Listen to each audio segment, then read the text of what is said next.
Hello, hello, hello, and welcome everybody to ZBrush Live.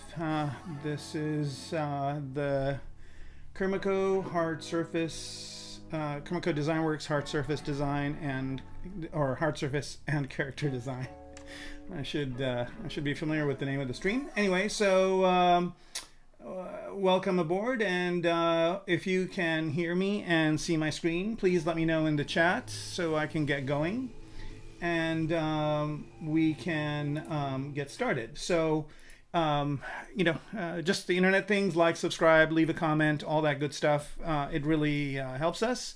And, it's one of those things where it's the least you can do, because these are pretty educational streams and also available to you.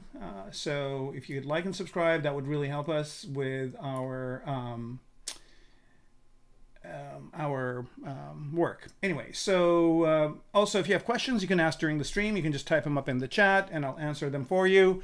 And if you're watching this after the fact, all of these streams are recorded and put on ZBrush or ZBrush's YouTube channel, so you can watch them then there. And if you are watching this after the fact and you do have questions, you can leave them in the comments and hopefully somebody will get back to you. I will share my information with you sometime during the stream, and if I don't, please remind me to. And during that, you can also contact me if you have a burning question, etc. So anyway, without further ado, I'll just wait for somebody to chime in that you can hear me okay. And then we can get going on this character. And one last thing here is that I want to apologize. Well, I mean, it couldn't be helped. I don't know if an apology is necessary, but last week I was feeling under the weather and couldn't do the stream. So hopefully it didn't put off anybody or put out anybody or anyway. But I'm back and we are almost ready to go again. All right, so looks like Twitch is good. Thank you, Sergoya Bao. Okay. I think I need like some sort of an AI tool to pronounce people's names. So yeah, if I'm good on Twitch, that's great. If somebody can YouTube can chime in, it looks like all the services are there. And wow, a lot of people watching. So hopefully somebody from YouTube and somebody from let's see, Twitch is good. I guess Facebook, I've got a thumbs up, which means I'm hoping that they can hear me okay. So thank you, sir, or madam, sorry. All right, yeah, I guess somebody from YouTube will eventually chime in. So I'll just go ahead and get going.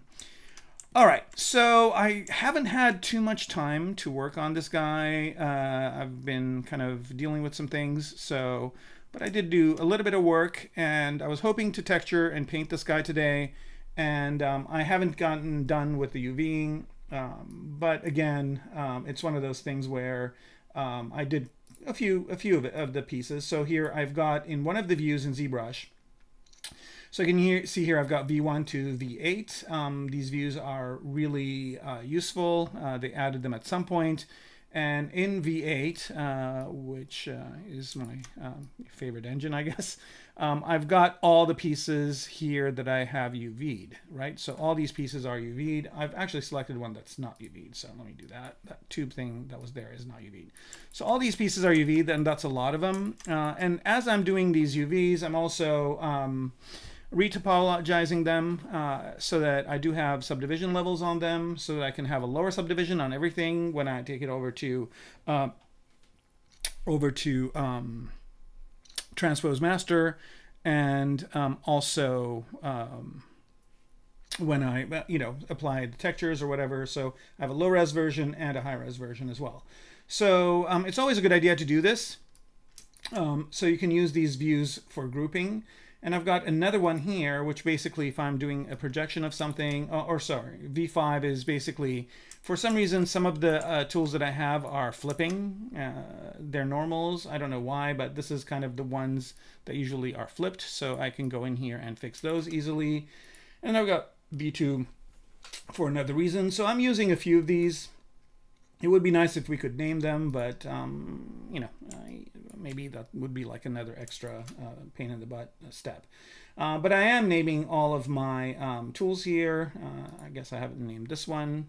What is that one right here? Let's look at it. Okay, so this is the helmet. Let's do that right now. So it's always good to do this kind of stuff, especially if you're working with a group of people, so that they know what each piece is. Because extract2_6 it's a pretty cryptic name. I mean, of course, most people select things on the screen, but also sometimes they select things through names. Now, ZBrush, you know, has a folder structure, just one level of hierarchy. It'd be nice if there were more, but there aren't. But sometimes maybe that's less complexity. I don't know. But there is a one level of hierarchy, and also you can name things, so it'll be easier to find. But there's no way to search the names of the tools. So like if you're looking for something, you have to visually look for it. But there's an easy way to do that, and I'll show you guys that after I name this piece. So this is a good way to kind of isolate something. I'm going to hit escape for a minute here. If I want to see this thing, one way is, of course, to hit solo. And the other one is to turn on transparency, right? So this is the piece right there. Okay, great. So I will rename this helmet center and bottom. Okay, so helmet, what is it? Helmet brace, I guess. And, you know, I'm putting underlines here, but I don't have to in ZBrush. A lot of applications, especially Linux or whatever, require the underscore. So it's just by habit in working in production, something that you kind of get to do. All right, so let's do that. All right, so that's named. And you can see the name kind of shows up over here. But coming back to what I was saying before, the way to find a piece, the best way to do it is you hit the N key, and that will bring up all of the different subtools that you have. And it's an easier way to kind of just see your subtools and select them. So instead of typing in the name, you can just do it this way, and it basically puts them in the order that they're in. And also there is a alphabetical thing here. So if you press E, it'll show you all the things that begin with E, everything that begins with G, etc. So there is some level of searching, right? But it's not, you know, at the level of, like, let's say, some other applications where you can actually look at the hierarchy and search them. All right. So, all right. So let's kind of keep going down this list. I think if I look at my V8 grouping here, like so, I can just scroll down, and everything that has a UV has an I next to it. So that means it's viewed. So this is the next piece that I'm going to UV. So I'll just select that piece. Okay. And then I'll just go to V1 and solo that out, right? So these are these pieces right here. Again, a good way to kind of isolate them is just to hit transparency. I'm going to turn ghost off because there it is. And I don't know if I'm going to do some modifications to these or not. Let's turn transparency off for a second. Yeah, it looks like here the link is kind of weird. So let's just move that, fix it. No, this is just kind of something that is housing the tube here that's going back to his backpack, which is some sort of, I don't know, breathing unit or some sort of thing where, you know, he basically needs it for his operation. And I'm just need to kind of move this into place. I think it was in place, but maybe it moved, or I changed some things and that changed. Okay, so that's okay here. And I'm going to straighten out this line over here, like so, and I'm just basically using the move tool to do that. And turn transparency and ghost on for a second, because it looks like this inside part is just kind of way out there. So I need to bring it in a bit. Let me just kind of solo it out and do this. Okay, double would be a good idea here, so I can see both sides of it. And just move the kind of the mouth of this piece more kind of in. And let's go ahead and unsolo it and turn transparency off to see how that looks. So I just basically want that to intersect this piece right here, just to kind of create a more believable kind of intersection. And again, I'm being very particular here. I don't really need to, because I don't know if anybody's going to look at this thing from that angle. But when I model things, I model them in the intent that any angle could be visible at some point. So if I'm working on a shot for, let's say, a movie or a kind of something that's going to be filmed, I basically just work on it from what the camera will see, right? If that's been determined, if the shot's been determined, I just work on it from what the camera will see. But something like this, I'm assuming it could be a character in a game where you could be looking at it from any angle, or it could be collectible, right? Like they could make this into some sort of you could 3D print this and make it into some sort of a collectible. So if it is a collectible, maybe, somebody will look at it from that angle. And I come from a world of better models, better collectibles. I don't really like ones that are just kind of, they kind of do an effort. I kind of like to, if I'm going to buy a collectible, I want it to kind of work. And not that I have too many of them, just because I don't have the space to put them. But that's kind of my philosophy of doing this. And then this transition from here to the backpack, right now it's just kind of, very loose there. And maybe I'll do something on the backpack to create some sort of a transition for it. But I don't really want to belabor this thing right here because it's just basically a junction point. So I'm pretty close to being done with this. And let's take a look at it from a topology perspective. Okay, so this thing is about 242 points. It's, relatively low topology. And the reason why it looks smooth, of course, is because I've got dynamic subdivision on for it. Here I'm just doing a little bit of straightening out. And do I have symmetry on? Yeah, I do. Okay, so I'm just doing a little bit of straightening out of this. I think, just a good idea is just use the clipping tool just to kind of create a more uniform line here so it's not so wobbly. And let's look at what that looks like. Do that. Okay, so there it is. Again, 242 points, dynamic subdivision is on. I can see that over here.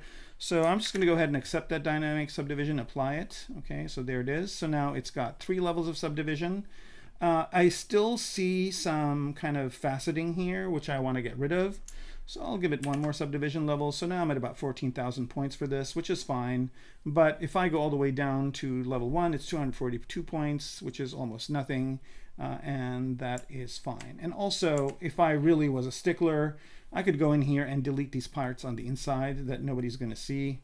But it's good for now. And then, if this is going to be 3D printed, it's probably, going to be decimated and combined and all that.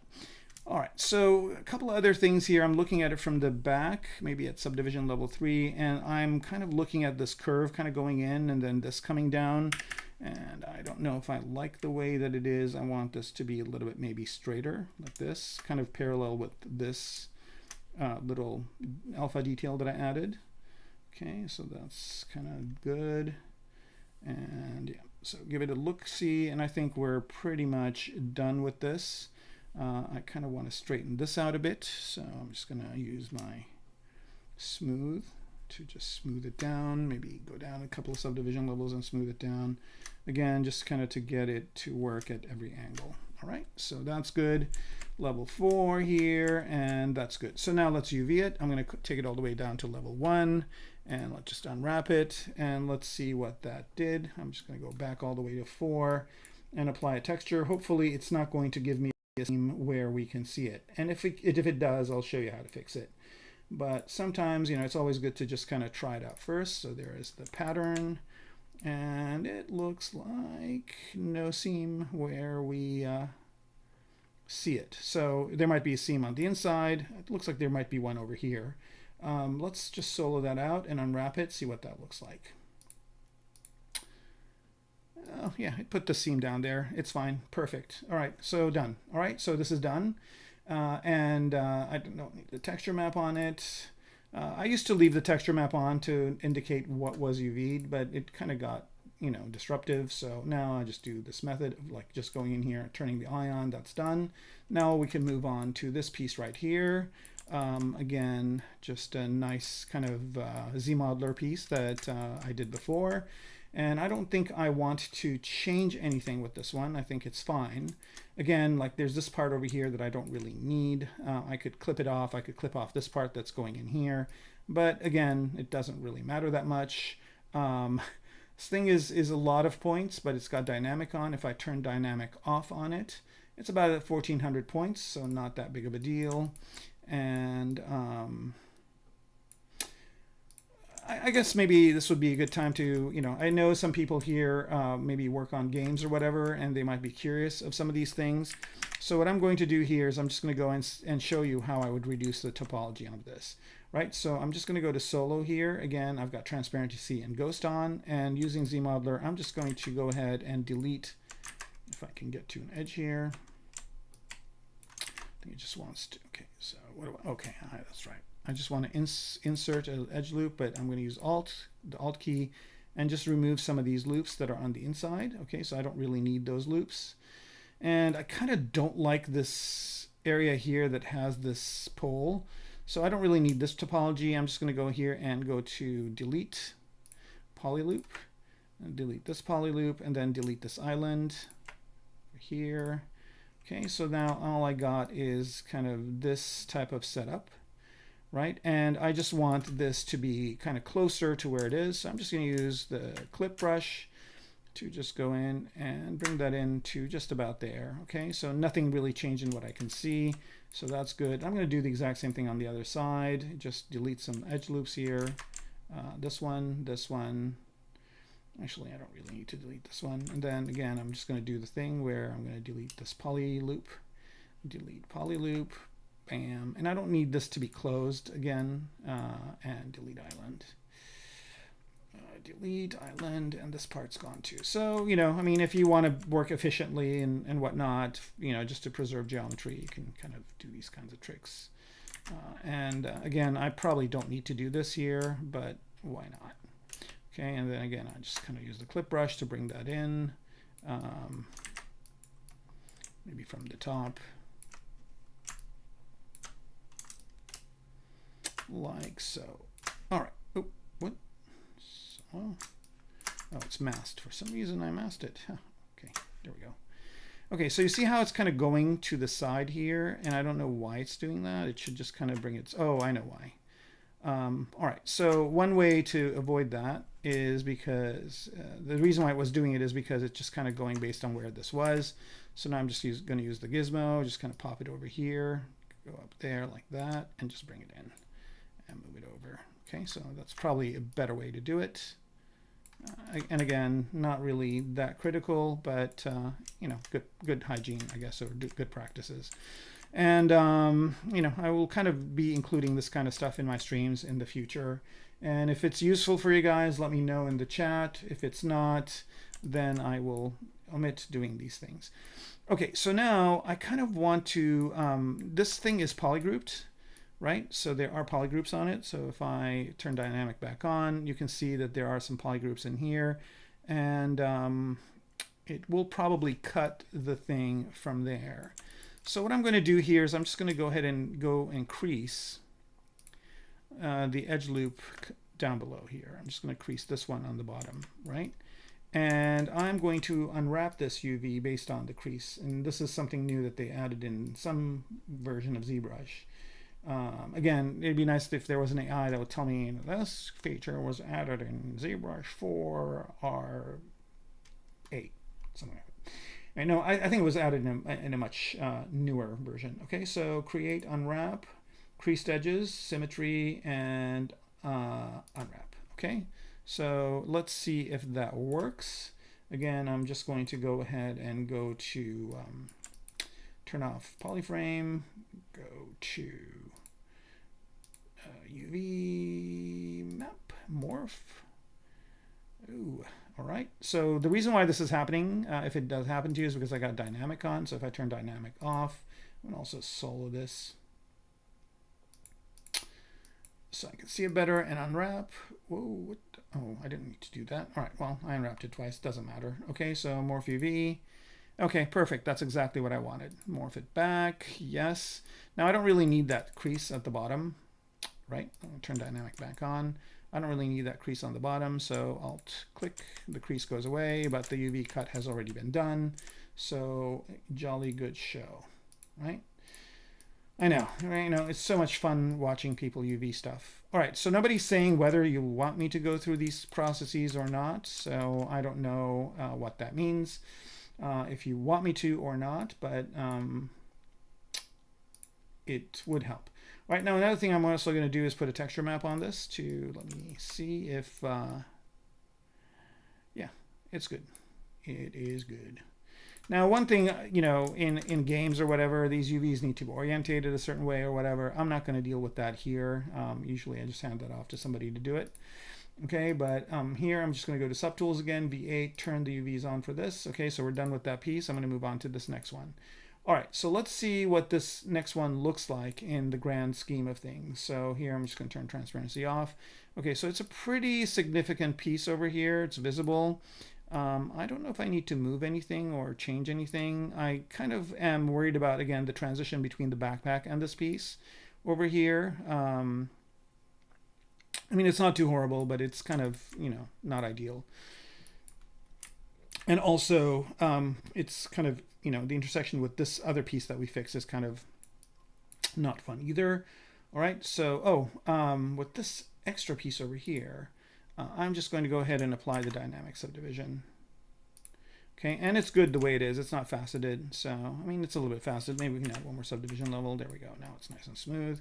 Okay, sorry about that. Moving back to this piece, let's see what the topology of this piece is. It's also dynamic. Same kind of thing. I'm just going to go ahead and turn this on. I need to make a version of this tube brush that doesn't have these kind of edges with poles. I kind of hate these because these just create these horrible kind of geometry, and you can't add edge loops or whatever, but again, doesn't really matter. All right, so again, delete polyloop on this, delete polyloop. I'll do the one on the bottom while I have delete polyloop on, and then delete island. We'll do this one on the bottom, do this one on the top. All right, so that's good. And then same thing with this one. I will go ahead and want to UV it. So there it is. I'm going to go on the inside here and crease this edge loop. And then just go down to UV map and unwrap and go turn dynamic back on. Go to solo here. There it is. Okay, and then I'm just going to go ahead and apply the dynamic subdivision. Let's go ahead and see if it's faceted at all. It doesn't seem to be. 3 subdivision levels is doing it right. Okay, so one other thing I want to do here is turn AccuCurve off and just move this a little bit in here so that like the area between this tube and this one, you know, there's like not that much visible, right? I mean, if this stuff on the inside shows, it's fine, but I don't want it to kind of, there be a huge gap. And then here is, it's good. Again, maybe this transition could be better. And I'll show you a quick trick that will do it here. I'm going to go to subdivision level 1 and delete the higher subdivision levels for now. Again, it doesn't really matter. They're not really, there aren't any details that I'm losing. And I'll probably delete these edge loops here. Delete edge loop, or poly loop.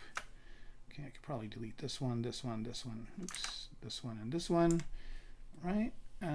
And what I'm going to do to make this a little bit better, I'm going to delete this edge loop here.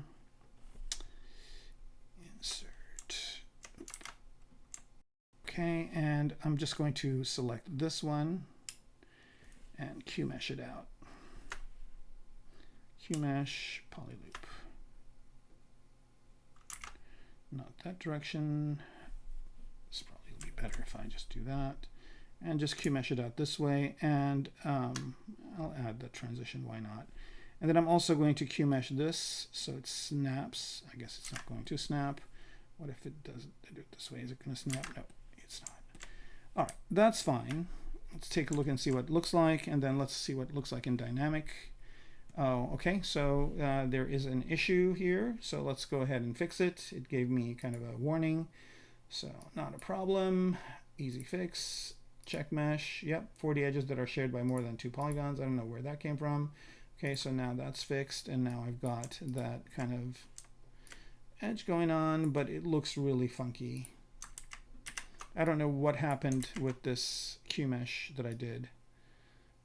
So I think the next one I did. Okay, so same thing. Okay, so maybe this isn't going to work the way I wanted it to. But let me see if I can Q mesh this, and if that's going to have the same problem. Nope, this is good. And then let's do this one now. No, it's so weird. Something is weird with this tube over here. And this shouldn't be a problem. This should be pretty straightforward. Okay, so let's do one more check here. Okay, that's good. And let's see what this will do. Dynamic. And do this. Let's turn polyframe off. Let's go off of solo. Okay, so you see now it kind of added this extra loop in here, which is a little bit better. I don't know if I like the way that it's kind of coming into this. So let's see if I can figure out a way to camouflage that as well. Okay, and dynamic. Yeah, I think the angle of this is kind of messing it up. So a quick way to fix this, by the way, is go to delete, polyloop, just delete this whole thing. And then what I want to do, let me turn double on so we can see the inside part. Okay, so this is kind of, let me go to move here and just move these up. I'm just going to mask these bottom ones. Like so. Here, let me just do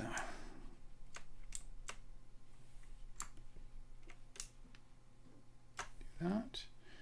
Okay, and then there's different ways of doing the same thing that I'm going to do now, but I'm just going to do it this way, where I just basically use the, whoa, there's like a weird whole other edge here. Interesting, that's the problem. Okay. I see what's going on. All right, so I'm going to delete this poly loop too, and then just extend this one out. Extrude. Let's just do this edge loop. Just extrude this out. Like so. All right, solo it out. Oh, I need it to be longer.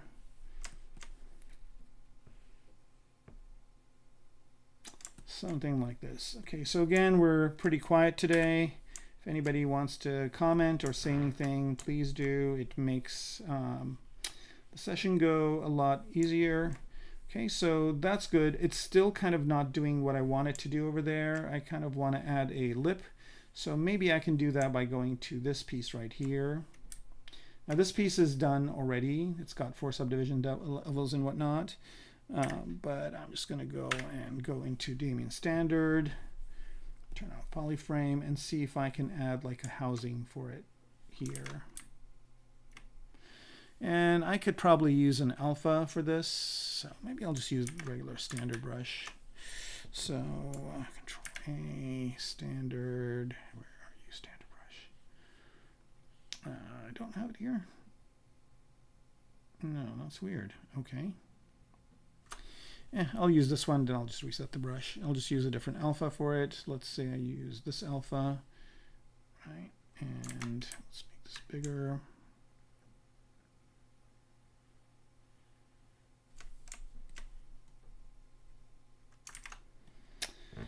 All right, well, that's not doing what I want it to do. I'm going to reset the brush while I'm thinking about it so I don't just bring it up and then have it mess up. So here, reset current brush.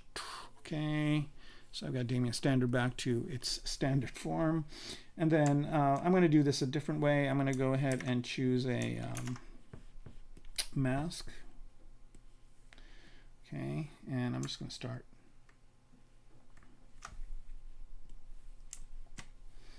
Okay, I kind of went overboard with the mask, so I'm just going to, actually the best way to do this is transparency with ghost on and not have it be in solo mode. And let's get rid of that mask for a minute and then just put a mask that's going to be a big circle that goes in. It's going to be hard to kind of get this with all the subtools there. Let's Let's see if I can do this without having to resort to isolating the two pieces. Right, so that's just want like a little lip over here, and this is going to give me some trouble over here, this edge. So let's see if I can do this somehow this way. All right, so solo this out. I added in a little nick there. It doesn't really matter. Nobody's going to see it. Again, those are pieces that I probably would delete, geometry that I would delete if this was a game model or something like that. But again, probably there would be a way to combine all these pieces. And all right, so it's a good idea to always kind of blur your mask and then sharpen it. Oh, what the heck? All right, and then sharpen it, blur it, sharpen it, and you kind of get a nicer edge. Let's see what that looks like now without transparency. Okay. All right. All right. And then I'm going to invert that mask. And I'm going to use inflate here just to get, and I'm going to, this is a structural change, so I'm going to go down in subdivision level and just inflate this out.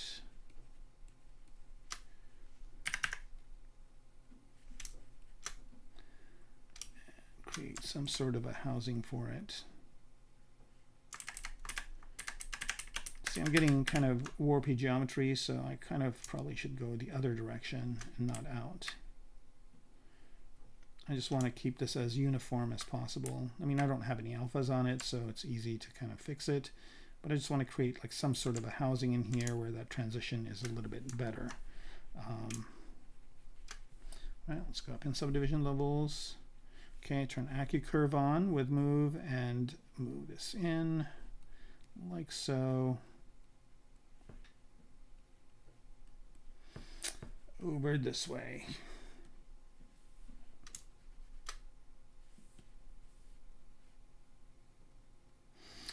All right, so let's kind of talk about news a little bit while I'm doing this. Some interesting stuff happened this week. One is new iPads were announced, and I don't know if anybody watched the Apple event or whatever that they have, and I don't know if you noticed that they showed a screenshot of ZBrush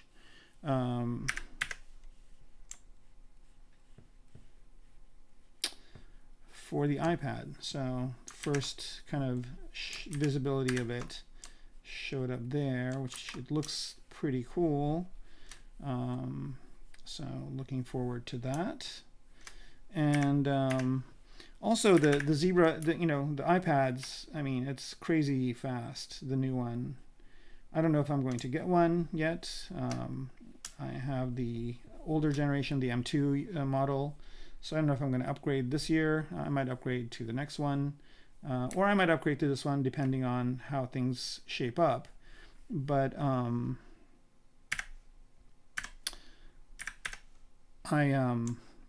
definitely kind of excited to be able to do ZBrush on the go.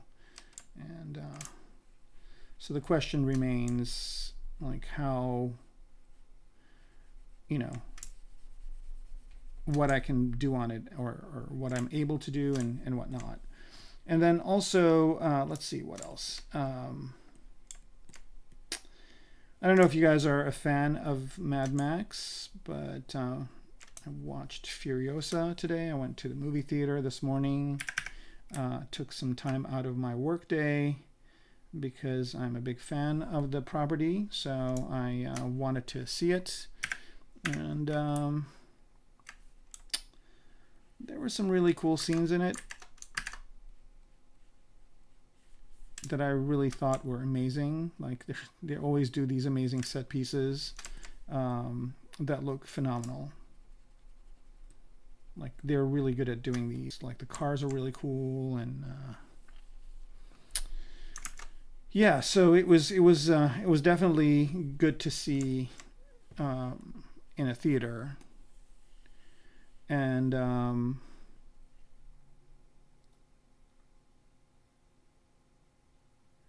Oh, yeah.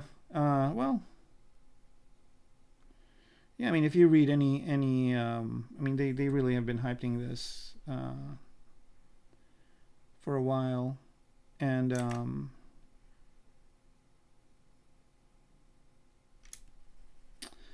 yeah, it was kind of an interesting movie. It was kind of choppy. I don't know. I mean, I think the story could have been developed a little bit better. Some of the things were kind of like, okay, what? But again, just the action, you know, which is what people used to go to see these movies for, was just unbelievable. All right, so that's looking a little bit better. I'm going to add another one of these notches down here, just because it adds some good believability. Maybe one more over here.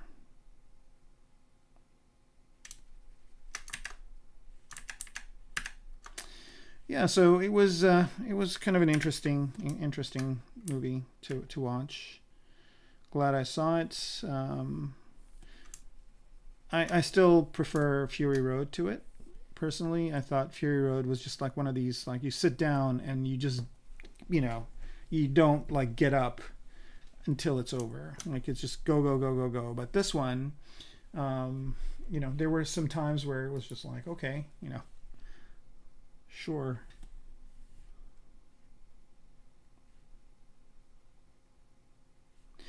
Also, I don't want to spoil it for anybody, so I'm not going to say anything. But yeah, it was fun. It was a fun watch, for sure. And I'm kind of, you know, I always like being in that universe. Probably they'll make more movies about it.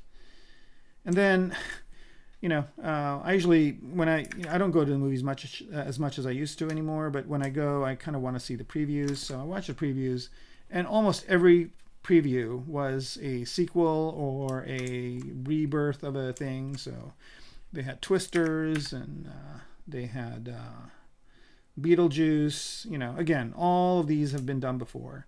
What I was really surprised to see was Alien Romulus. And for some reason, I thought that was going to be a TV show, not a movie. But apparently it's a movie. And also, I think maybe it's a prequel also. I don't know. I'm not sure. But there were some really kind of sick scenes with the facehuggers in that. So, you know. But yeah, I mean, like, it just surprises me that there aren't that many new properties being made. And just like, you know, how many more of these, you know, like, do we really need another Beetlejuice movie? Seriously. Another kind of piece of sad news this week was that...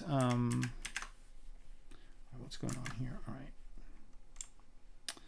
Was that Pixar laid off a bunch of people, which is always sad because, you know, Pixar always makes amazing movies. Like, why is this going inwards like this? Yeah, it doesn't matter. Actually, it kind of works. So yeah, it's kind of really sad that, oh, that's why do I have this? It's really sad when, you know, like, studios that you really love are laying off people. Like, I don't know why Pixar would be laying people off. It's just such a amazing studio that does amazing movies. That said, again, I'm kind of thinking like, okay, you know, I saw that they are having Inside Out 2 come out. So, you know, Inside Out was a good movie, but do we really need an Inside Out sequel? Like, can't we do something new? But anyway, I mean, Pixar does new stuff. I shouldn't harp on that. All right, I'm going to take this down in subdivision level here because I'm kind of fighting with the high level detail, and I don't really need to do that. Okay, that looks good. I think that piece is already UV'd, so adding these details doesn't really make that big of a difference. Okay, that looks so much better, especially over here. I think I could do one more detail here that would really make this pop. And that's just adding an alpha. Oh, there we go. How about one of these guys right here, going outwards, and I'm just gonna pop these on more and more.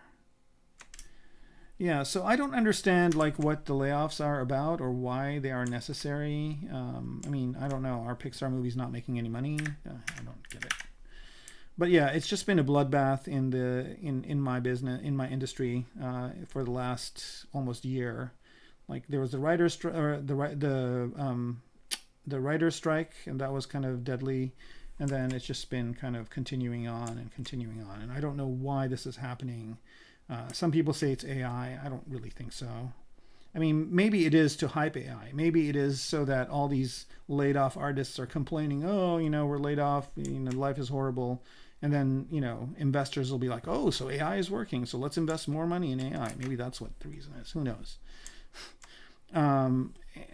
Speaking of AI, interesting things happened this week. If you guys were paying attention, something kind of, very typical happened, which is, ChatGPT, or OpenAI said, okay, they tried to negotiate with Scarlett Johansson to use her voice, and she said no. And they went ahead and used a voice like hers, and she sued, and good for her.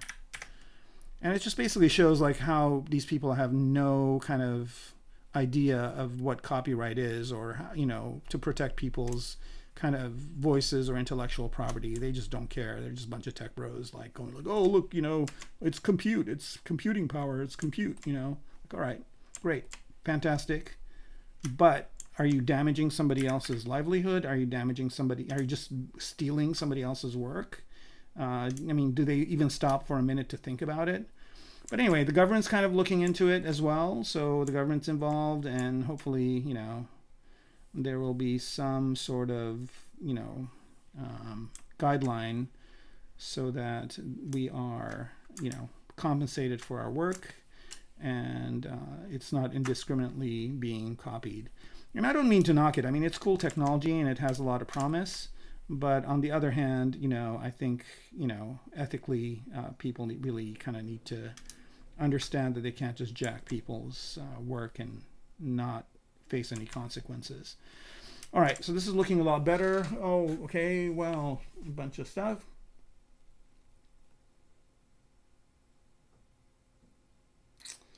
I mean, it could be the emergence of AI, but every studio that I talk to and everybody I've talked to who works with studios says that they are minimally using AI. So it's not like AI is replacing people already. I think it's just, like I said, it's just like people are saying, oh, well, executives are like, oh, AI thing, like, why do we need so many artists? Let's lay them off. Let's try and see if we can do all this thing in AI.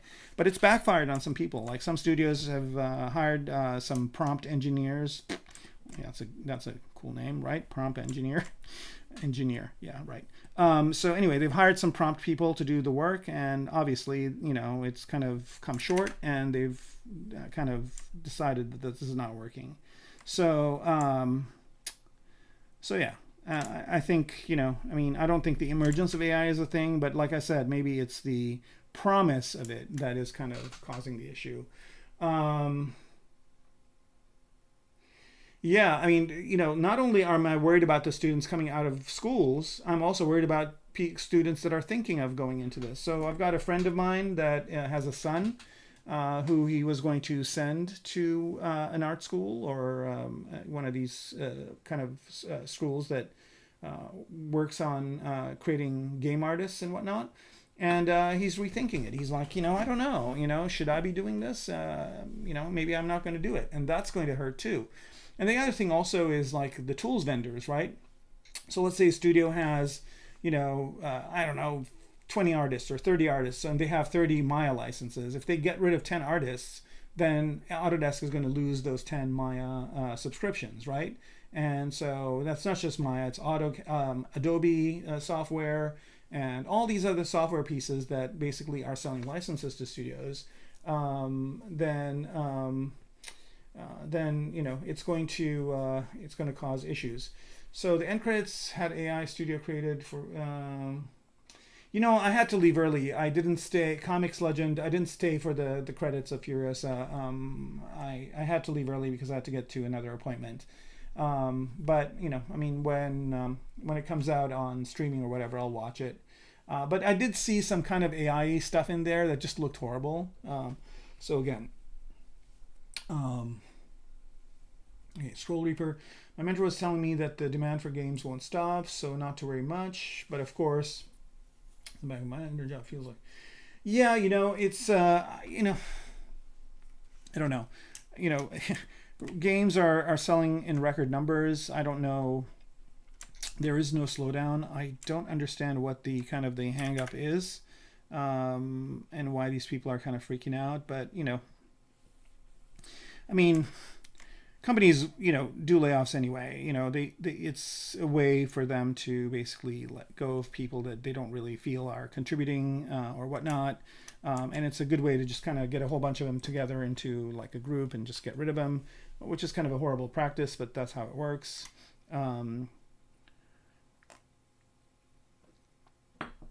There's a really good George Clooney movie about it, I think Up in the Air or something like that, that kind of showcases that. So you can catch that if you want to kind of find out more about it. But anyway, but yeah, I don't think games are going anywhere. I just bought what's it called, Homeworld 3. I kind of like 1 and 2, so I bought 3. And I've been kind of chipping away at it. It's kind of a fun game. Kind of return to that world.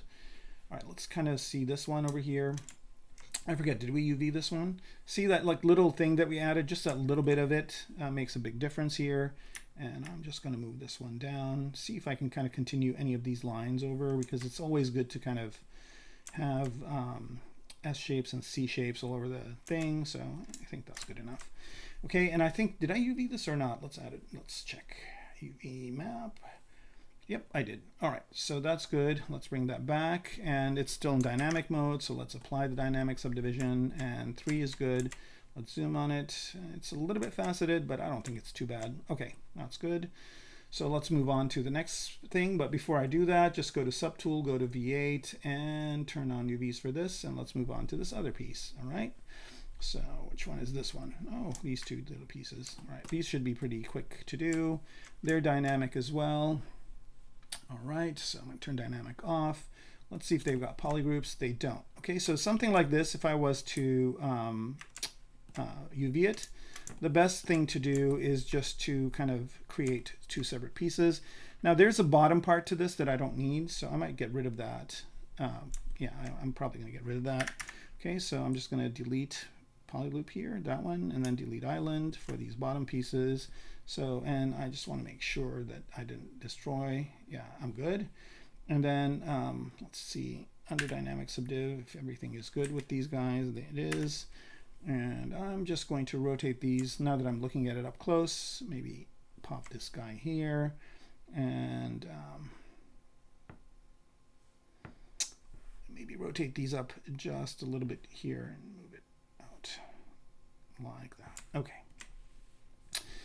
All right, so I think I should be able to just UV this. It'll be fine, but let's give it a whirl here. I'm just going to rotate this a little bit this way too. Okay, so it's kind of sitting on it, on here, just in a nice way. And I don't know what these are. Like, part of me thinks maybe it could be lights or lasers or whatever, but I haven't really decided. If they're lights, I'll probably should create a geometry in there that's going to be lit. And let me see, like, would lights be cool, like over here? I don't know. All right, so let's go ahead and UV this guy and see what we get just right off the bat. So I'm just going to go here to UV master. And again, in my 4K view, I've got buttons for UV master out. So when I'm working on these, they're a lot faster, but let's see what it did. Okay, again, I'm going to turn dynamic off. All right, so this is perfect. It's good. Let's morph UV it back. Let's add a texture map, just take a quick look. That's good. Okay, so let's turn dynamic back on, and let's just apply that dynamic subdivision. So, and this is small enough where I think it's going to be fine. And maybe move these out a little bit this way. And a little bit down. Okay, that's good. All right, so that's done.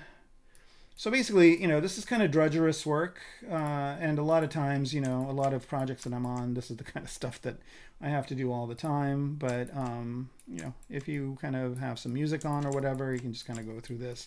And I was planning on doing this off screen, but maybe it's a good idea to do it on screen, just so people kind of know that this kind of stuff happens. Okay, this is just like a little screw. I don't really need UVs for this because it's just a little screw that I put over here. So I'm just going to leave it as that. I'm just going to basically add a material to it, and that's fine. So I'm not really going to be dealing with this. So I'm going to move on to the next one here. So there will be pieces that I don't really UV. I don't need to UV that one either. This is another piece that I just added. Okay, let's move on to this. Okay, so is this even visible? All right, let's go back to V1. It's kind of in there. It's not visible. I don't even need this piece, so I can just delete it. So this is just kind of clean up. Okay, so one thing that I haven't done here is I kind of talked about doing the naming, and then I didn't do it. Okay, so let's do a little bit of naming here. Of course, this is not a fun thing to do, but it's pretty fast. Okay, so let's rename this one to top chest base top, let's say tube. Yeah, naming these things, I mean, like sometimes if it's a car or something, you just have like some schematic view that you can go to, but these kinds of things you just kind of have to figure it out. You just put in some like some name that will describe it more or less. So this is again help tube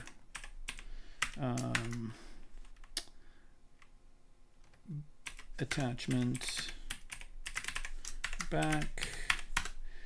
Okay, and then this one is, okay, here's another thing that kind of I can't even see. So I think they're on the inside. I mean, I see a little bit of it over here. All right, so let's just rename this tube inside. Right, and then this one over here. Okay, this one I can see. Rename tube outside. Right, and this one over here is the tank. Oh.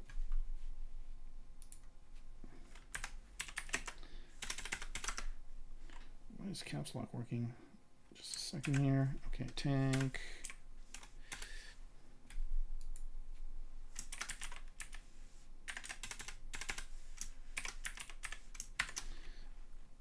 Connector. Okay, so I'm just kind of going down the list here. This one, rename tank, or like rear hose. Okay, or actually I should kind of be consistent here and just say hose rear. Okay, which in Canadian is probably a cuss word. All right, this one, rename hose rear inner. All right, and since I did that, I'll just go ahead and change this one to outer. Oh, yeah, let's let it save. This, by the way, I'm so glad it did that, because like if I had a crash or something happened to ZBrush now, I would have lost like an hour of work. So, good thing that autosave is there. So let's let it do its thing. All right, but I just tried to push those thoughts away and think of making a good portfolio. All right, now that's always a good thing to do. Reuse outer.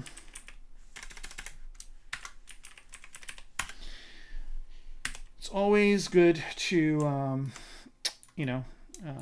focus on making a good portfolio. All right. These one are rename, and these are basically the round sockets front. Okay. You saw the Planet of the Apes, yeah? I didn't see this one, but it didn't really get as good reviews. I like the other movies a lot, especially the last one was really, really good. All right, so this one is, let me just rename this, helmet sprue. Okay, and then this one over here, rename helmet gas out, or let's see, filter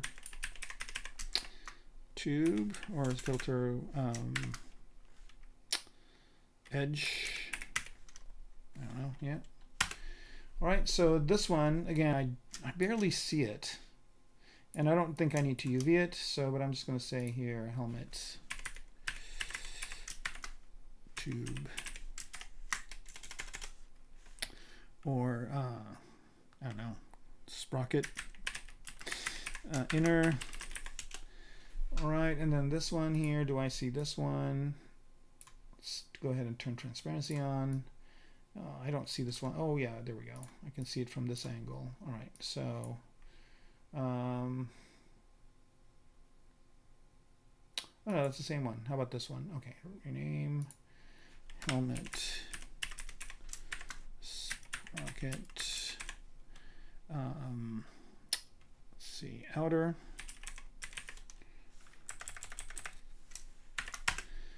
Right, again, like this naming convention is kind of okay, but here we go. This one's a biggie.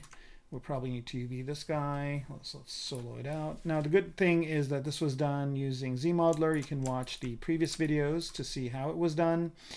And also, the good news is that if I turn dynamic on this thing, it kind of really does a good job. Oh, I already applied the dynamic. So the good news about this is when it UVs it, I can just use the polygroups and it will turn out great. So let's do that. Again, UV wrap, I've got symmetry and polygroups on. Let's go ahead and unwrap it. And this probably, again, will be like one type of thing with some weathering on it and whatnot. So I'm not really too worried about it, but let's go ahead and give it up leveling, turn this off, and let's pop a texture on it to see what it looks like. So texture map, and for this one I'm just going to go ahead and put on like some kind of pattern like this to see if that's going to look okay. And it looks like, you know, the UVs are cutting out over here. I mean, I could probably stitch these together if I need to, but I like to get an idea of, like, you know, is it too disruptive? I probably could add another subdivision level to it. And I also, let's go ahead and put this on here. So you see the UVs like cut all over the place, right? So there's a lot of cuts in the UV, there's a lot of seams. But, you know, with programs today, you can just kind of, you know, relax those seams, especially with that Z Texturator or whatever it's called, Z Texturator. Yeah, with Z Texturator, you can kind of hide those seams. So we're good. I think this will work. I mean, it's not ideal, and this is what the UV looks like, by the way, if you guys are curious. It's a lot of pieces, and you know, there's a lot of wasted space here as well. So if I were to do this kind of, if I really, you know, had to do this right, I probably would attach some of these pieces together. And I could probably do that before too. Like I can just go in here and say, okay, well, you know, what if I was to fix this? And let me just do a small part. So for example here, I just go into ZModeler, go to a polygroup and a single poly, and I'll just kind of absorb this. And, you know, this doesn't need to be two different polygroups. Maybe this doesn't need to be a different polygroup. Maybe all these don't need to be a different polygroup, right? So, you know, I mean, I'm losing my polygrouping, but for, you know, the sacrificing it for getting, you know, more decent UVs, it'll be fine. And then again, these tubes over here, like, you know, these don't need to be different. So I'm just going to polygroup here, and just pick another color and just group these all together. So this kind of makes it a little bit better. And you know, I mean, the UVing in ZBrush isn't kind of as detailed. Like if I was to do UVing, I would use probably Rism or UV layout or something like this. But for just general stuff, I'm just going to go back to a single poly here. Let me just make sure. Yeah, I thought so. And absorb this one and just do that. And again, I don't really care about the inner parts as much. And then here, I can probably help myself by making these a single. So these basically are, I'm just basically using polygrouping here to create islands, UV islands, right? Like that. I think these will work fine. All right, so, and then again, same thing with polygroup, polyloop here, and this one. I'm using the Alt key, by the way, if you guys are curious as to what I'm doing here to change the color of the polygroup, just to get a different polygroup here. 1, 2, 3, 4. I think these could be all together. Same with these guys could be together. And same with these guys. They could be together as well, even all the way down to here.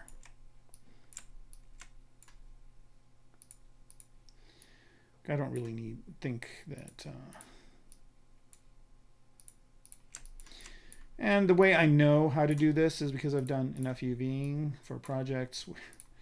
I'm working on a current one that I'm doing a lot of UVing on. It's a grind, but it works. Okay, and so let's see what that does. So again, same exact thing. I'm going to go to UV master here, and again, I've got polygroups on, unwrap. Okay, so let's see what this looks like. All right, so less pieces. A little bit of kind of weird stuff going on here that I don't really like. But I think I know a way to fix that.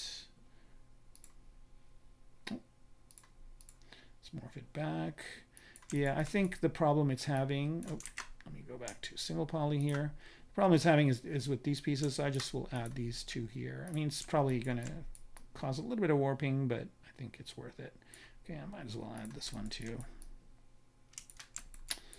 And also, while I'm at it, let me add this. Yeah, here we go. Okay. All right, so one more time, unwrap. And this happens really fast. Again, this is very low poly, so it works really good. Let's see what that looks like. Okay, so this looks a lot better over here. This looks better. Yep, I think that's good. There's like these weird little pieces over here that I don't really want. Let's see, where do they fall? Again, I'm being very nitpicky here. I probably, shouldn't be doing this, but it's fine. Yeah, I'll just pick this. And again, this is in the back, doesn't matter, but I'm just being very nitpicky at this point. But again, it's just, practices that probably, you will use if you're working on certain things. Yeah, I didn't see the Planet of the Apes movie just because I was kind of reading some reviews that I didn't really think were all that. I could do another thing here is add a crease in the back. What is going on with this? I think I just hit Alt on it, probably. Yeah. Okay, one more time, unwrap. One more time, morph. Yeah, see, that looks much better. So this is kind of more along the lines of what I want. I don't know what the heck this little circle is from, but I think we're good. All right, so just to get an idea, and it also cut it in the right place, which I'm really happy about. So I go up in subdivision levels, there it is. I kind of like the way this is. I don't really need to do anything else with it. But I just want to pop a texture on there to see what it looks like. So I'm going to add that texture again, so you can see this looks a lot better, more cohesive. And let's put this one back.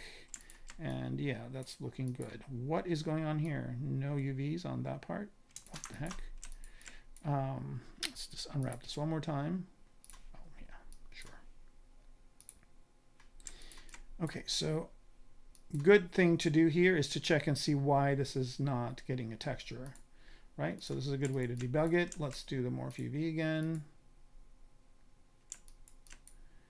And where is that piece going? Let's do this one more time.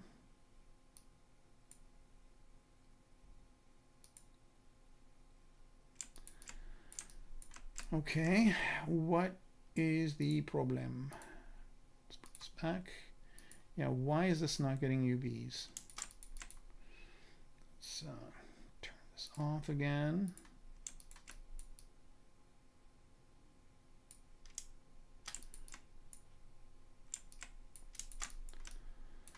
Okay, I'm just going to, just for kicks, polygroup this a different color.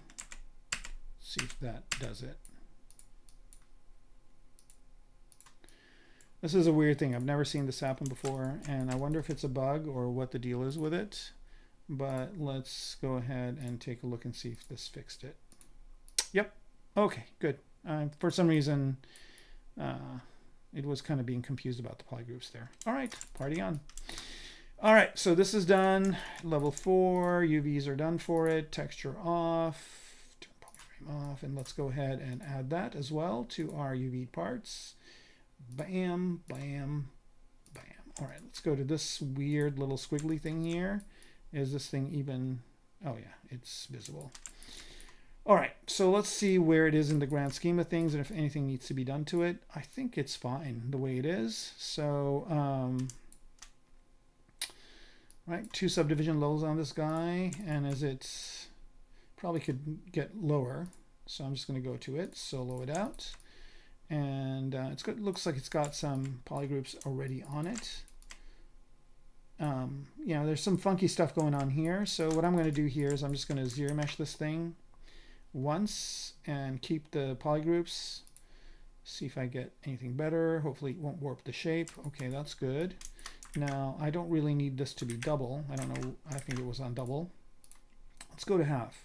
Okay. And let's do it one more time. Right. Did that mess up the shape a lot? No. I think that's good. Right. So, D. And let's see if that really changed anything. Nope. It's fine. So it's just kind of a shape that goes in here, and it's good. And yeah, so we like it. Let's go ahead and go to subdivision level 1. Let's solo it out. Let's go to this here. Polygrouping seems okay. It's got a weird little thing here. I mean, I'd fix this, you know, send it to Maya and fix it if it was production, but I think it's fine. And I'm just going to go ahead and unwrap this and go ahead and go to subdivision level 3 on it. Solo it out and apply texture, just see what it looks like. I think we'll be done with this pretty quickly. I don't think it, oh, look at that. It put a seam right here, so that's not what we want. Okay, so, and I don't know if I like the seams over there. So what I'm going to do here, and look at what the hell's happening here, right? So it's always good to check these things. So I'm just going to polygroup this as one polygroup. Let's go to level 1. Let's unwrap it. Okay, that's much better, right? So I just basically made it one polygroup and it just figured it out. And this is what is going to be mostly visible, and the side, and done. Nice. Let's go up in subdivision level. Do I need 3 subdivision levels for this? Could I get away with 2? I can get away with 2. All right, so let's go ahead and delete that higher one. And let's go ahead and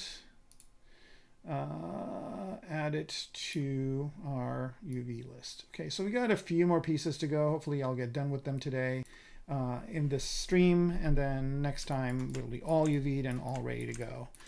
All right, so I'm just going to save this. I know we just did a quick save, but I'm also going to do another save just for kicks. Hello, can we? All right, my hard drive is still waking up. Let's give it a minute here. All right, start 17, save. Oh, you know what? Yes, I do want to override what's there. Can you achieve good game ready UVs in ZBrush right now? Yeah, you know, it depends on the subject matter, right? You know, I can do a good 60% of the work in ZBrush, sometimes even 100% of it in ZBrush. But most of the time I do have to go outside into, you know, either RISM or UV layout, Hedis UV layout. I like Hedis UV layout because I just have the muscle memory for it. I work really fast and it works really nice. or do it in Maya or whatnot, depending on if I'm doing it at home, I probably will use Hedis UV layout. If I'm doing it at a studio, and if they have RISM, I'll use RISM. If they don't have RISM and have Maya, RISM is in Maya, so I end up using Maya just to kind of do the final UVing. Yeah, there's I think there's a lot of really cool stuff happening in Blender with UVs. There's other programs that do UVs better. I mean, ZBrush is very quick, and I mean, like, I'm doing all these parts very quickly here. You can see it. So I like that about ZBrush. I like the fact that you can do all these things pretty quickly. But can I do everything in ZBrush? As far as UVs are concerned, I would probably venture out to say, like I said, I would say, up to 60%, sometimes even up to 100%, I could do it in ZBrush, but most of the time I probably have to use some other app.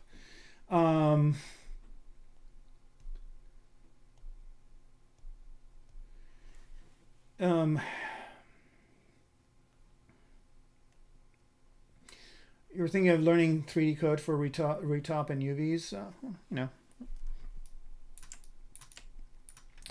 Honestly, I've been meaning to, get more into 3D code. I own it. I bought it. But for some reason, I'm not finding the time. But I've heard good things about its retopo and UV capabilities. So I don't know. I think UV is one of those things where I wish there was an AI that did it. You know what I mean? Like, that's one of those things where, like, if they made a program that did UVs in AI, like if there was just an AI thing that just went in and did all the UVs for me here, like if I just could press one button and get all the UVs, and like, if it got results that were decent, man, that would be heaven, right? Like, that's not something that, like, people will be like, well, it's gonna hurt my work because, like, I love UVing. Like, there's nobody that loves UVing. I mean, I don't hate it, but I don't love it either.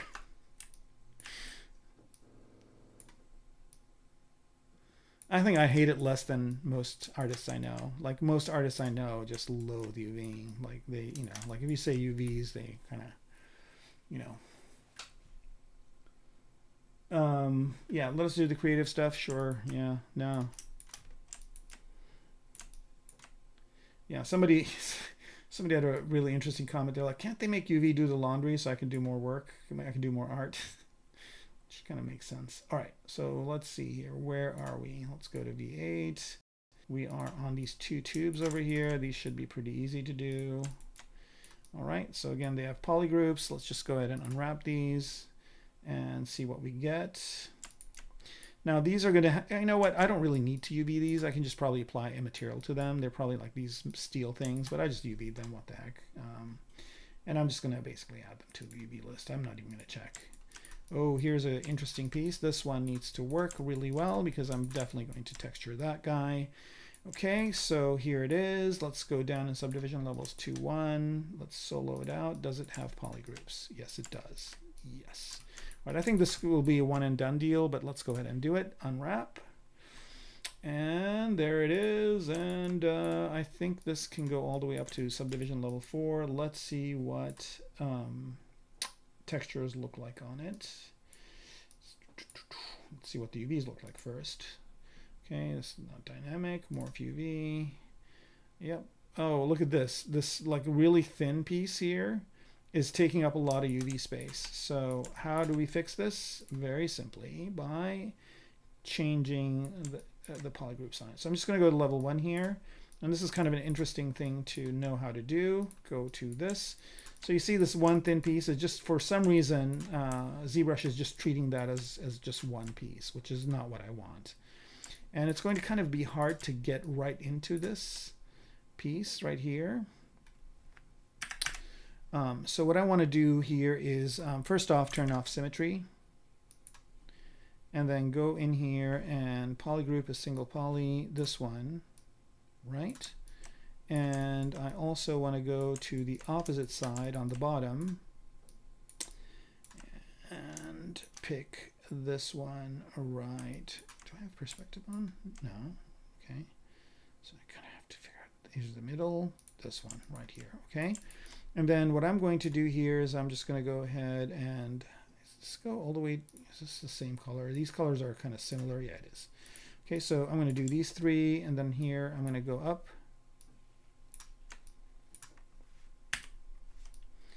and do the three on top. Same exact deal. I'm basically just creating like a border. Okay, and then I'm just going to use fill. So polygroup fill to fill this part right here. Okay, so now I basically have created another polygroup that is just half of this. Right, so if I do the exact same thing here, I'm going to turn symmetry off and just unwrap it.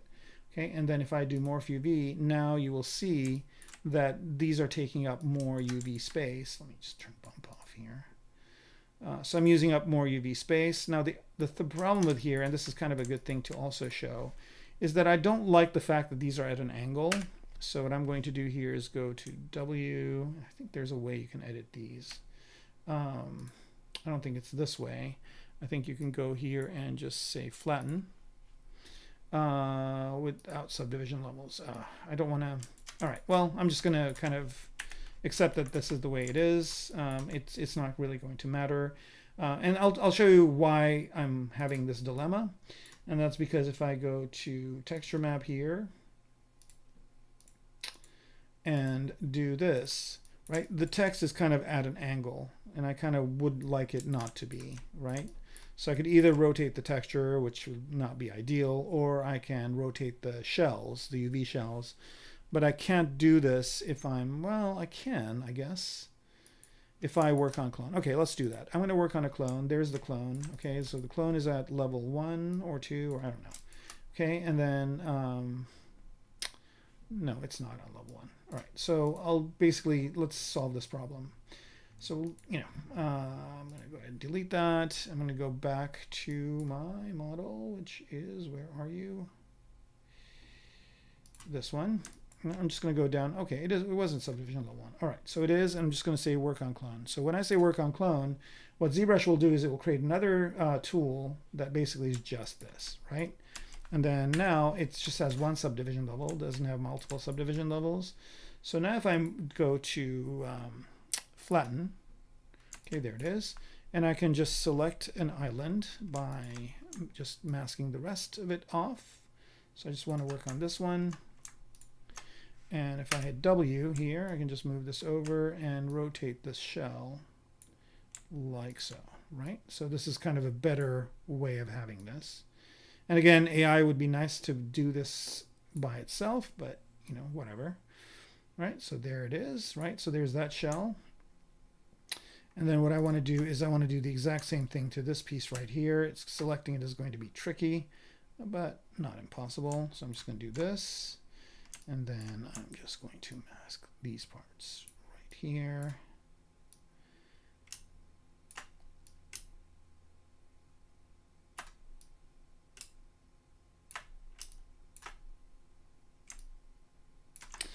Okay, and let's see, do we have any? Yeah, I still have some parts that are not masked. Let's just mask all this.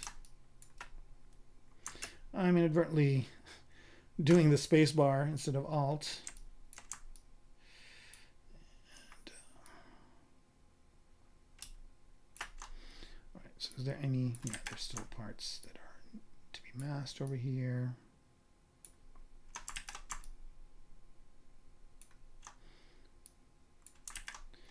All right, so I think mask lasso would be a good kind of way to do this. So you're just going to go like that. Okay, and I think I got it now, except that this bottom part for some reason decided to get unmasked, so get masked.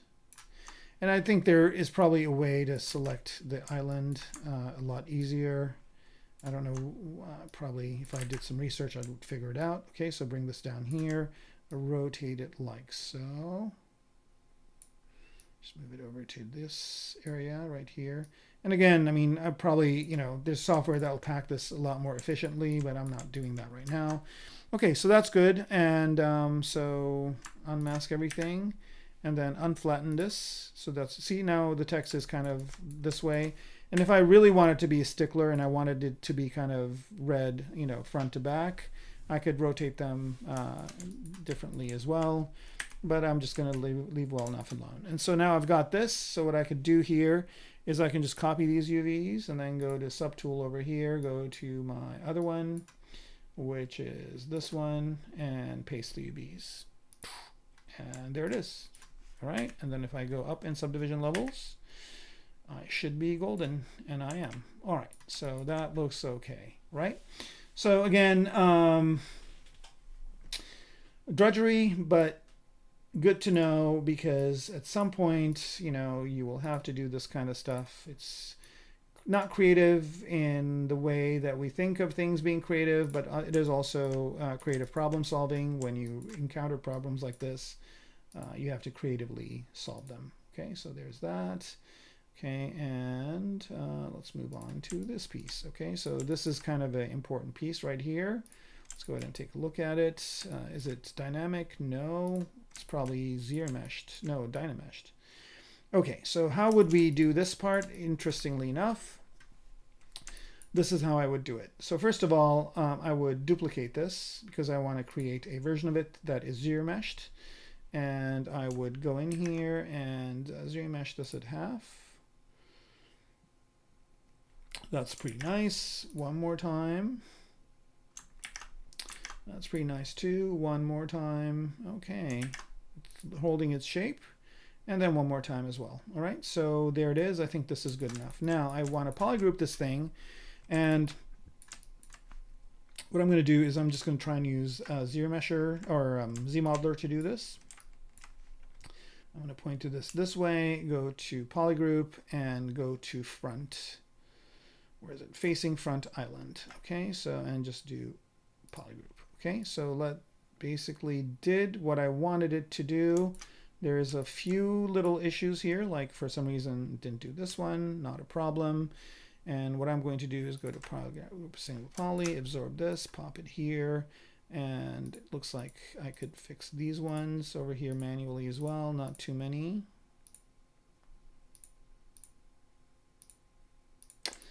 I don't know if I want a seam right there, but again, this edge loop isn't going to go all the way around.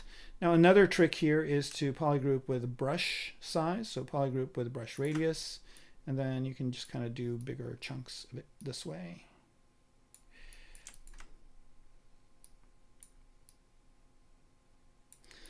Okay, there, and then this little ridge here is fine. And again, nobody's really going to see these, but I do want good UVs on this thing because it is kind of an important part of the helmet. I think that's good enough.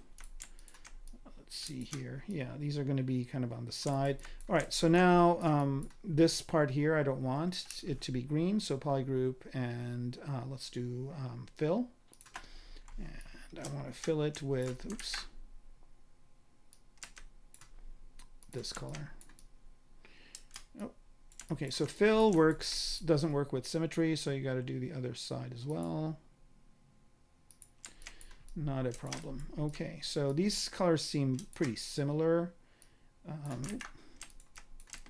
but that's good enough. Okay, so now I've got polygrouping, I've got good topology. The last thing I want to do is this one has a little bit more kind of faceted detail on it. I want to project those details onto this one. All right, so for that, I'm just going to go jump to another view. I'll jump to view 3 and just show these two parts and turn solo off. Oh, what the heck? Did I have something going on in V3? I guess I did. Right, so I'll turn all these other things off. I don't really need to see any of them. Right, so my most important ones are V1, V5, and V8. Those I'm using. I should just go up in numbers, but I don't know. I kind of like those numbers more. And I don't really need to see the skull. All right, so there it is, right? So this is the one that we just subdivided. And where are you? Right, so this is the one that I just did the, lower subdivision levels, so I can divide it a couple of times. And let's see, how many does this have? This has about 43,000 points, and now this one has 135. So I don't know if I need that many, but why not, And then we'll just project.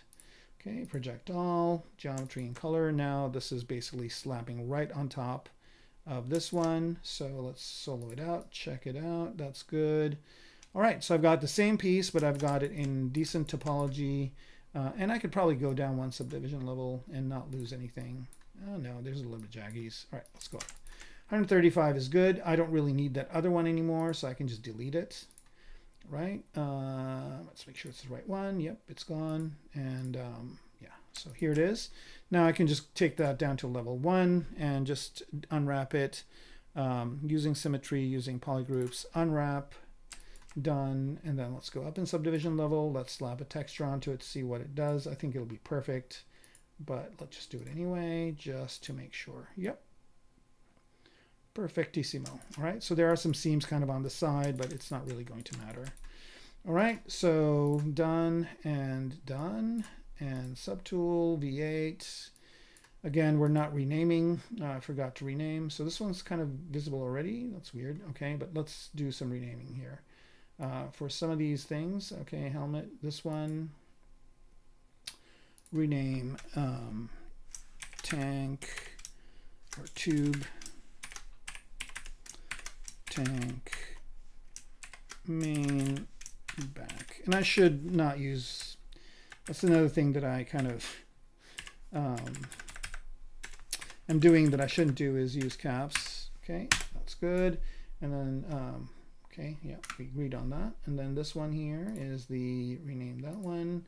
Not skin Z-sphere, but let's say it is the front helmet base, or helmet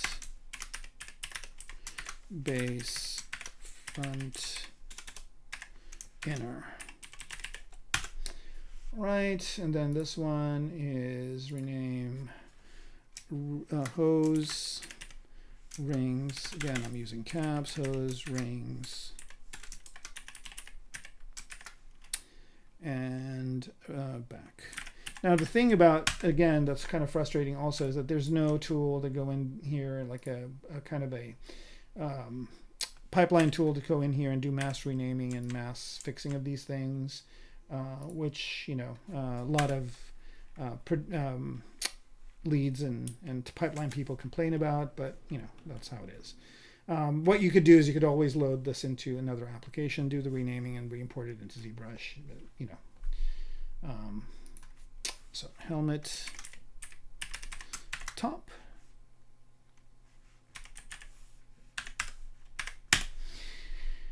Right, this one,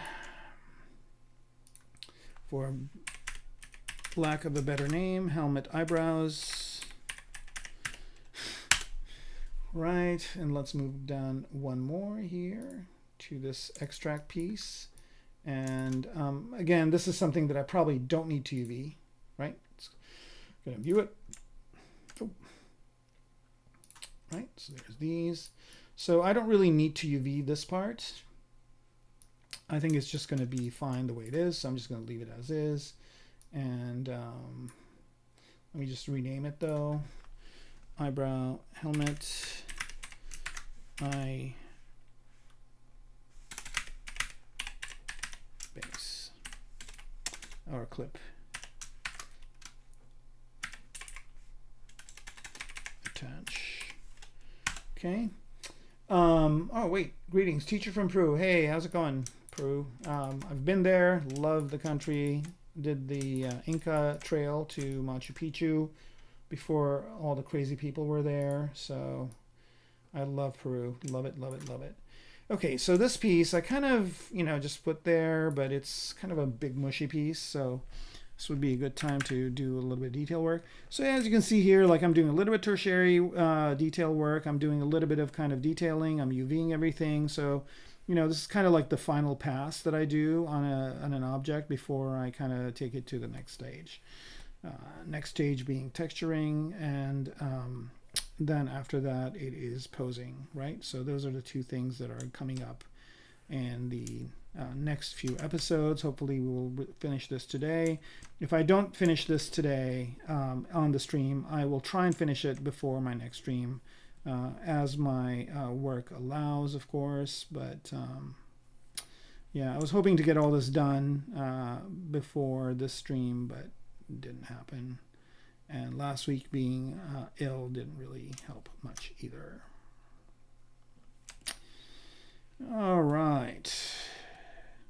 Yeah, I mean, this could like just be like some rubber piece, and just to add some more interest to it, I think I'm just going to maybe like pretend there's some sort of a plug or something underneath it. And so now the question that I'm asking myself in my head is, does this need to be UV'd? And I think it does. Yeah, see, now it's kind of looking like it's just some piece that, and I think this is probably Dynamesh. No, it's not. Nice. Okay, so it's dynamic subdiv. Let's go ahead and, oh, it's got three, it's already applied. Okay, that's fine. All right, and maybe it's just a piece that kind of is a plug that plugs in to the back.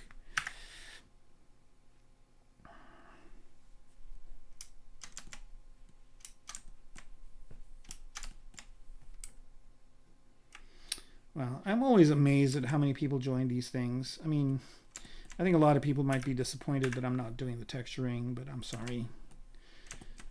Couldn't be helped. I should say that if you are in LA,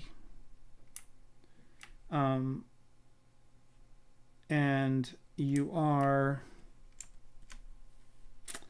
going to Monsterpalooza,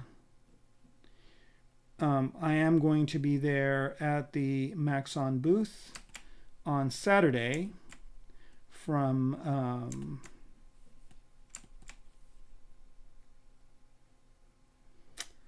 I think 2:30 in the afternoon. So if you are there, come by and say hi, please. I'd love to meet some of you in person.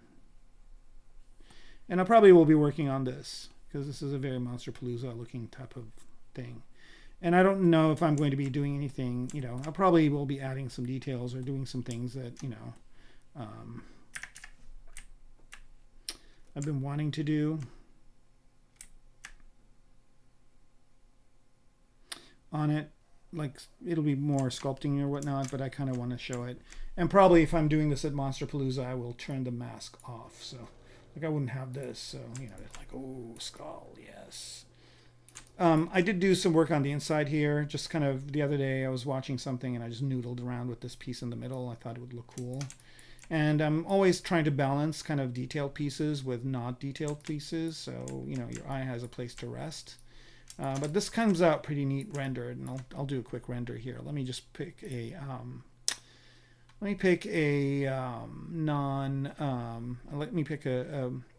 redshift material. Let's go with clay. Let's pick a darker color too. I'll do a quick render here so you guys can see. All right, why does this thing not have top, helmet top? See, now if I want to look for the helmet top, I just go ahead and hit N and I press H. Okay, so these are all the helmet pieces.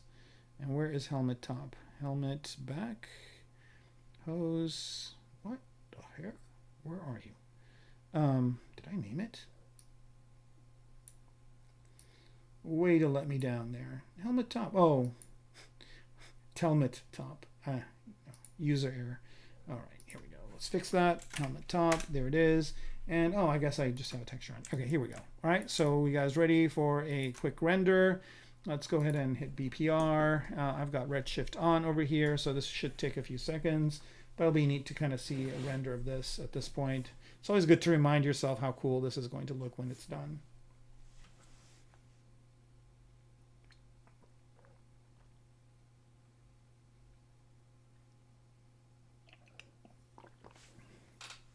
Good time to have a bit of tea as well.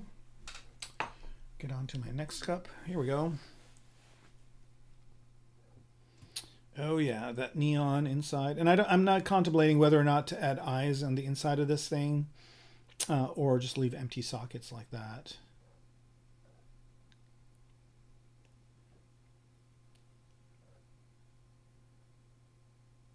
All right, here we go. Yep.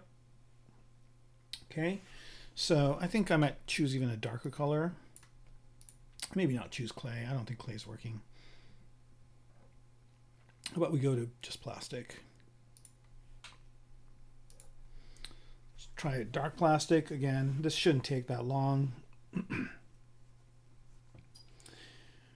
This model has 35 million polys on it, and ZBrush is just churning through this render pretty fast. I mean, of course, I'm not doing the whole body, but it's a lot of polygons there that it's rendering.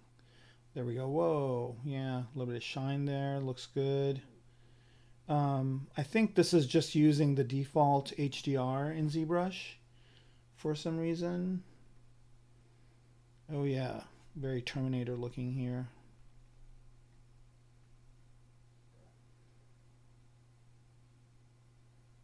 I don't think I choose, yeah, this is plastic, so it's maybe shiny plastic. I do have some pieces here that are clear. They're showing up good. All right, well, that's not bad. So you can see here that this shoulder piece here probably needs more subdivision levels because it's got a little bit of brackets, but yeah, there it is. Wow, that looks not too bad. Okay, all right, so we did a few renders there. Let's go ahead, go back to basic material and get it to be lighter. And let's continue our path. And I'm going to leave the visor off so, you know, some people can get scared from this, you know, from this guy. Okay, so these are the pieces we're working with. All right, and let me just go ahead and look at this. I can probably just apply a material to this and be fine with it. Kind of don't like how this little piece over here is connecting to it, but I'm going to try and see if I can, you know, make this a little bit more convincing as like an attached piece. All right, and I don't really need polygroups on this, so let's just UV it. Just like let's just throw UVs at it and see what it does. I'm kind of hoping that it just does it right first shot. So let's take a look here. Again, let's throw a texture on it.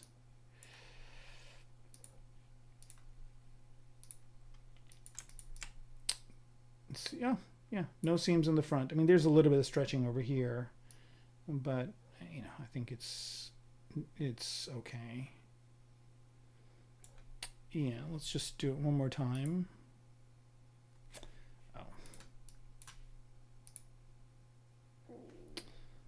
Let's go up in subdivision levels. All right, so this one, I think I'm going to delete subdivision level 1 on it, just because I don't really need it to be that, you know. So delete lower, and let's try and unwrap it now. I think it'll be better. Yep. Okay, so the stretching is kind of taken care of, and those UVs are good enough. So we're good to go.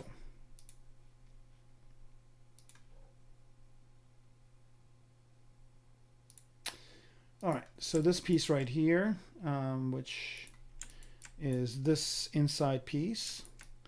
And I think this should be pretty fast. It's like this jaw piece. Again, there's parts of this that's not showing, but it is showing if you look inside of the helmet, more or less.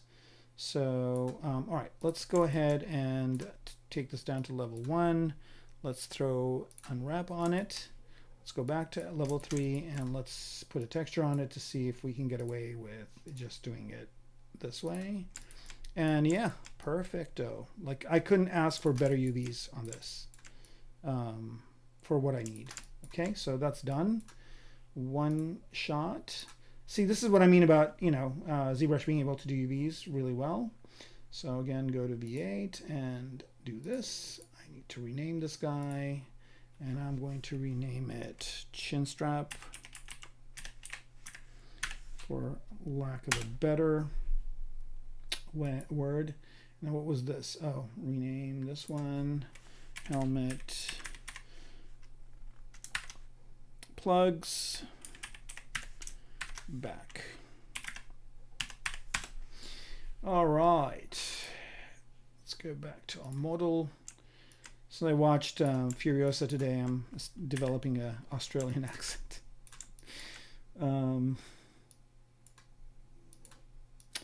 All right, so these little pieces here on top are lights. I don't know if these need to have UVs on them, but I'm going to do it anyway. Just go level 1, unwrap, level 4, throw a texture map on them. I think these are going to be fine.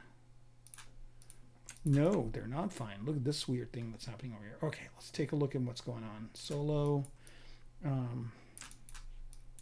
Is it mirrored? No.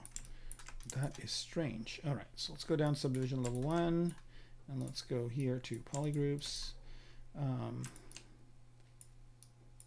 So unwrap it one more time.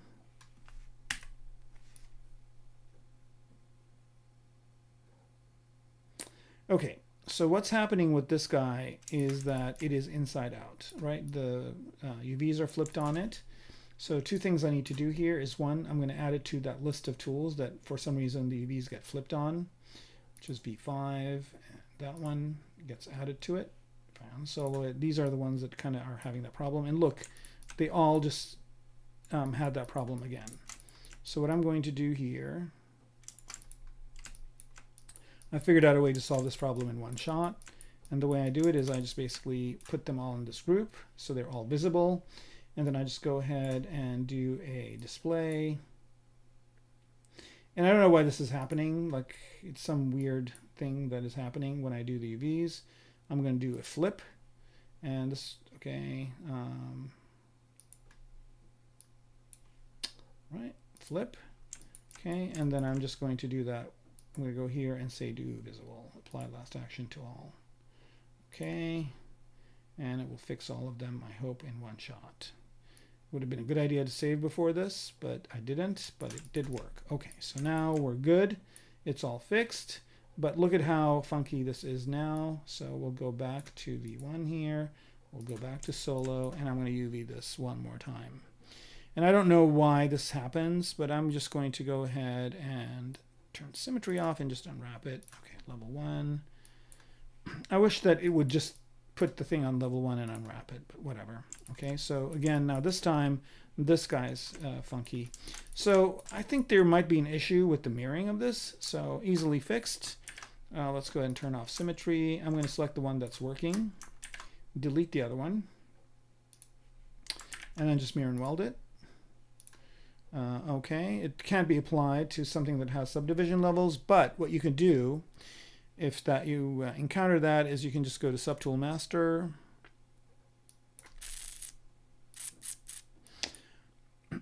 Subtool Master. Where are you? Subtool Master, and go to Subtool Master and say mirror. Okay, and then it'll do it for you. But for some reason it goes to all the way to the bottom and then picks the first subtool, but not a problem. We can just kind of scroll down to it. And I think now we are going to be good. Yes, fixed. Yay. All right, so that's done. And the UVs on it are decent enough. I mean, yeah. I think in the front, it'd be nice if these weren't separated out. So let's go ahead and fix that. Why not? So what I'm going to do here is, did it lose its subdivision levels? It did. Look at that. Okay, not a problem. What we're going to do here is reconstruct them. So we'll go here to close that, go to geometry, reconstruct, oh no, it totally like will not, oh, that's weird.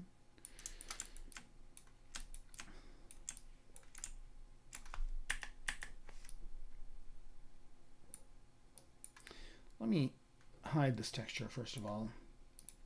Weird things are happening. All right, here we go. Okay, so this one is at a higher subdivision level, but yet this one is at a lower one. I don't know why, but what I'm going to do here is I'm going to do the mirror and weld again. Okay, so now they're both at a lower subdivision level, and then just subdivide them. Okay, so the subdivision that I did initially, yeah, I don't know if that's going to work. Okay, so what I'm going to do here is I'm going to say mirror. Mirror and weld. Okay, so I've got the higher subdivision levels here, and then I'm just going to go ahead and reconstruct. Here we go. That works. Okay, so to get the UVs to work better, what I'm going to do here is go to ZModeler, go into polygroup, and I'm just going to do fill. Okay, and I'm going to fill this one, this one, this one with the same polygroup. Again, polygroup fill does not mirror well, so I'm just going to do this. You have to, or it's not that it doesn't mirror well, it just doesn't mirror at all. So here, here.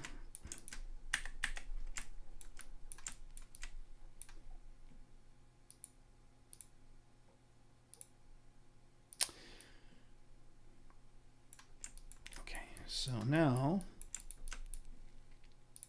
I think the UVs will be a lot better. All right, so UV master, where are you? UV master, UV unwrap. Okay, there it is. Let's go up to the highest subdivision level and let's bring up the texture map. And I think we are going to be golden now. Whoa, not that one. That's a bit psychedelic. All right, so this is good. Yep, perfect. All right, done with this. And we will go ahead and name this. Rename helmet lights.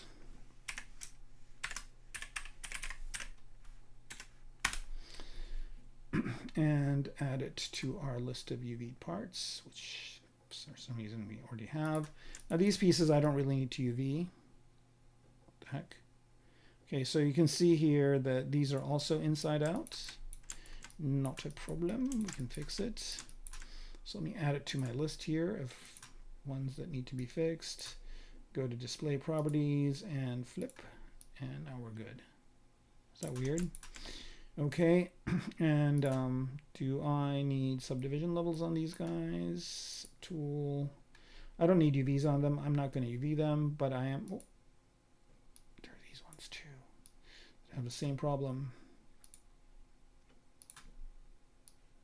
Yeah, I don't know why this is happening. Like, if anybody has any idea, let me know. Kangaroo Kermaco, that's funny. What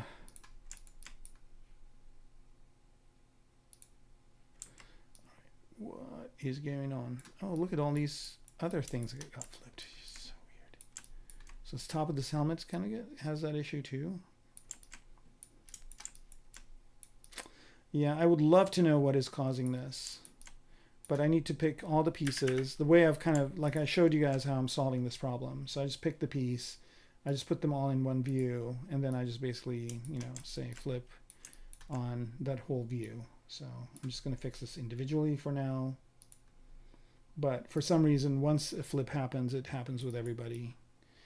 All right, so those are there. What are the other ones? What are these pieces?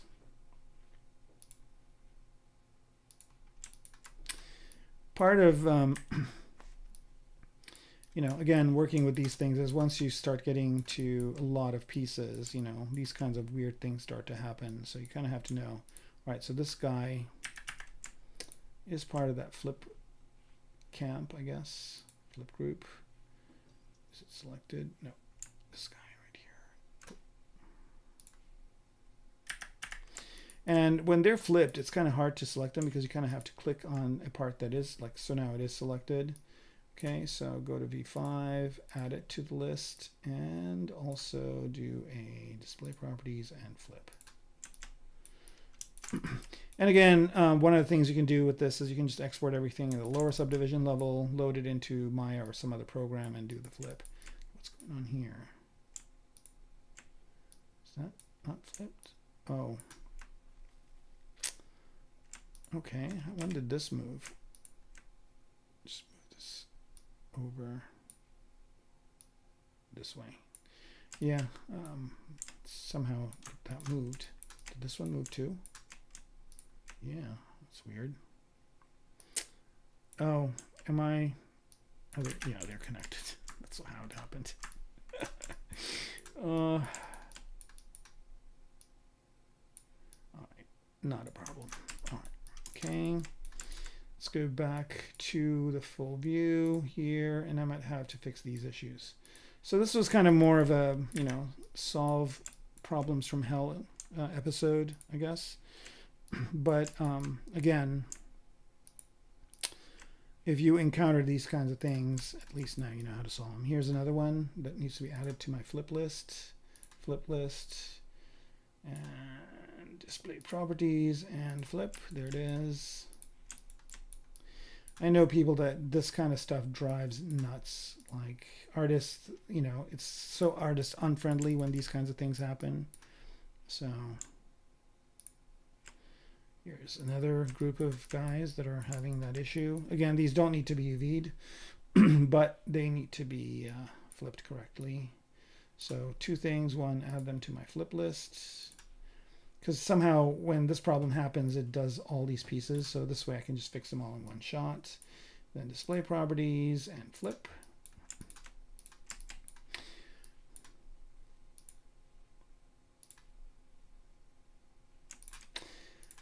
All right, good. And then there's another, this piece is kind of having funky problems too. All right, same thing, add to my flip list and do the flip. All right, we're getting there, folks. We're getting there. We're almost done with time. I might go just a little bit extra on time today just because I missed the last one. This piece is part of it now too. Jeez Louise. Not the skull, this one. And these guys. What is going on? All right, add to flip list. Yeah, I would definitely say that from a kind of an exciting point of view, this is not exciting stuff. But from a, you know, if you get a job doing this kind of stuff, you will be doing this kind of stuff all the time with like people just breathing down on you saying, is it done yet? Is it done yet? Because they don't understand. They don't know. There's no compassion. They just want it done. Like, could you imagine, like, they're telling the director, oh, he's flipping UVs, sir. We don't know what's going on with the UVs. And the director's like, what the fuck's a UV? Can't AI just fix it? Oh. All right. What is the issue? Oh, okay. All right. No problem here. Flip. Okay.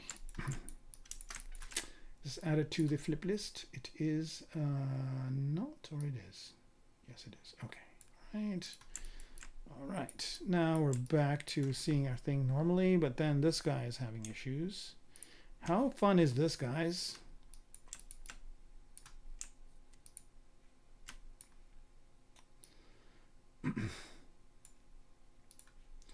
Flip, let's add it to the flip list. And somehow this happens with UVs for some reason. When you add UVs, like this kind of anomaly happens. I remember when I was doing my mech and ZBrush, this guy right here, I'll show it to you. And I promised to show my stuff, so I'll do it before I end the stream. But yeah. So let's do two things here. Flip list, where are you? 5, add it. V1. Let's flip it. Oh, no. And there's this one here now that's developing the problem. Add it to the flip list. And by the way, this workflow that I'm using, I've developed painfully over time. So you are welcome for me sharing it. I could make a whole tutorial video on this and sell it. How to fix flipping problems in ZBrush. All right. Okay, this is good. What is going on over here? This is another piece that's flipped. It is. Jeez Louise. All right. I think this is already in the flip list. Nope, it's not. Side braces. Okay, and let's flip it. Yeah, it just really kind of, I don't know what is causing this. I would love to know. Hopefully what I can do is I can let Pixelogic people know, I keep saying Pixelogic, Maxon people know that this problem's happening. Maybe they have a solution. I will kind of lead them to it and say, do you know why this is happening, and can I avoid it somehow? But I did figure out a workaround, and I'm happy to share that with you guys. All right, there it is. It's kind of neat to see these kinds of views, by the way. I always enjoy it. It looks very sci-fi kind of, especially if I add here, let me do this. Especially if I add a toon type of shader to this. Let's wait for these materials to load.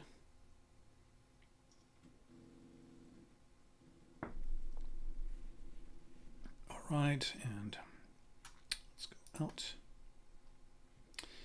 And let's go to some tune materials. How about this one, cell shading? Did that work even? I don't know. Maybe they have materials on them or something. I don't know. All right, let's go back out. And I've got a whole folder full of graphic novel stuff. Yep, and Pablo stuff is always good. Let's try this one. Okay, yep. This is exactly what I wanted to show you guys. It's kind of like a anime kind of thing where this is happening. And if I turn all textures off, you know, you can do kind of like shots like this just to get, you know, some cool additional photos of your model. This looks cool like this too. Like, look at that. Just rotate it around, move it around. You don't even need to render it. You can just do a screenshot, get something cool. And if your model works really well, it's got good detail, this kind of stuff looks great. All right, so we're at 9 o'clock. I'm going to continue going, as I mentioned. Sorry if you guys have to drop off. I understand, but you can watch the rest later if you want to or whatnot. But I kind of feel like I want to kind of slam away at this as much as I can. All right, so it looks like I solved all the problems on the helmet, but we were on these guys. And apparently there's 2 of these for some reason. Why do I have 2 of these? I don't really need 2 of these, so I'm going to go ahead and delete one. Actually, before I delete it, let me take a quick look to see if there's anything different about these 2. Nope, they're the same things. For some reason, they're different. Okay, solo. Yep, they're the exact same thing. So I don't really need 2 of them. One of them can go away. Actually, one more thing I need to check is like, is there anything else attached to these? Nope. Oh yeah, look at this one. It's got something in the bottom. Yeah, there we go. All right, so I don't need this one. It's gone. Okay. Adios, muchachos. So weird. When I go to dynamic, it flips. That is very strange. All right. So when stuff like this starts happening, I like to save next. So I'm just going to do save next here. Just save a version, you know, whatever. Because it could be that if I restart ZBrush, everything will be fine. But yeah. All right, so wow, a lot of people watching. Thank you for tuning in live. I really appreciate it. I know a lot of you can watch this stuff afterwards, but being on live with me definitely makes it more fun. Okay, so now what I'm going to do here is press D again. When I do dynamic subdiv, it's kind of doing this weird thing. But what if I divide it? Just, you know. All right, that's good. And then let me subdivide it one more time. In solo mode, there it is. Okay, well, maybe I don't need to subdivide it. It's so weird. Oh, you know why it's doing that? Because with dynamic, I think that's what the problem is with this one specifically, is that it's got thickness and it's got negative thickness. So let's just turn that down and let's just add a couple of smooth subdivision levels. That's what's going on. Okay, well, what if we don't add smooth subdivision levels? What if we just add flat subdivision levels? Here we go. Maybe 2 and no smooth ones. Okay,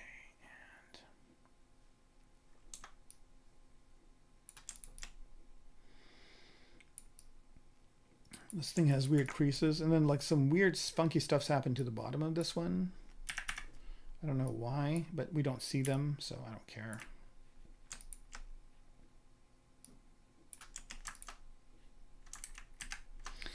All right, so I don't know what's happening, but like with ZBrush, I don't see my brush size anymore.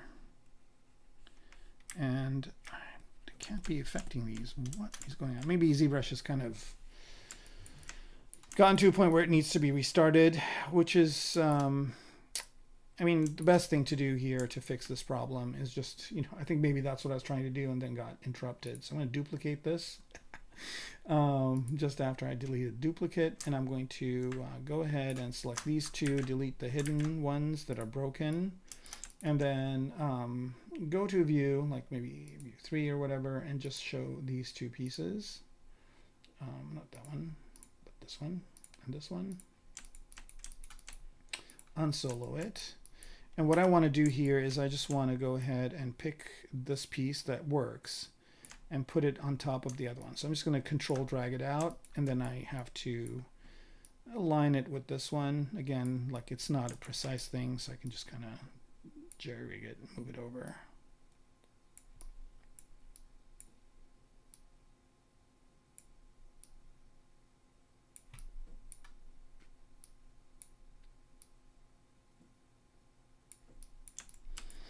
The thing is, I was hit with a lot of problems today, but luckily you saw how I solved them. So if you are somebody that is using ZBrush as well and you start running into problems, just, you know, you have to just kind of be creative about how you get them resolved.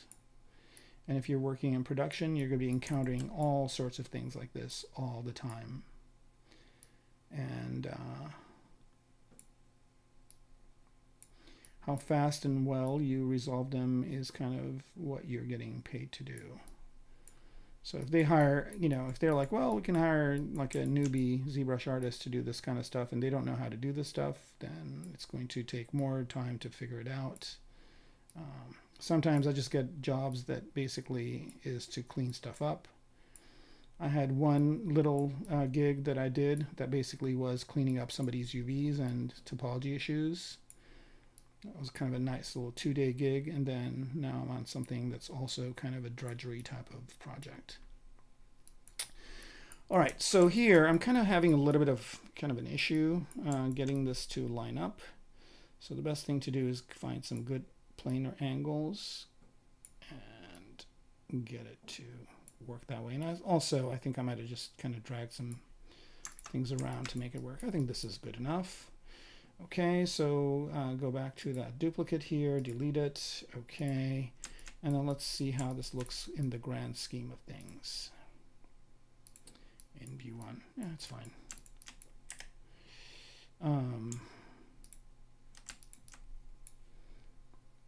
Maybe a little bit more like this. But, you know, see what's happened here is that for some reason, this one has flipped. Oh no, they're both flipped, right? Yeah.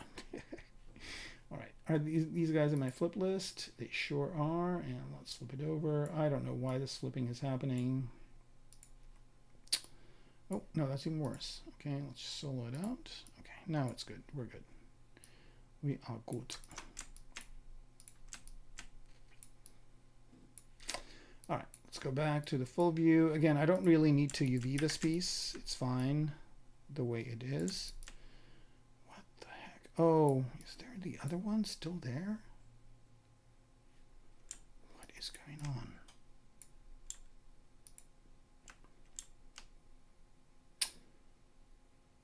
So, okay, why are these flipped? Is this a whole other one of these? Oh, no, it's not. It can't be. So why is it flipping? That is so strange. I wonder if the display properties have to do with the views. Like, I don't think so, though. No, they don't. Okay. Oh, there are 2 of them. There are surely 2 of them. Okay, so this one needs to go away. Delete. All right, so yeah, I don't know why there's another. Yeah, this one's a good set. Okay, we're good. We're good. We're good. All right, moving on to the next piece. Okay, let me just call this thing whatever. Okay. Whoa. Yeah, this is the one right here. All right, helmet plugs, chin strap, helmet lights. Okay, this one, rename helmet top,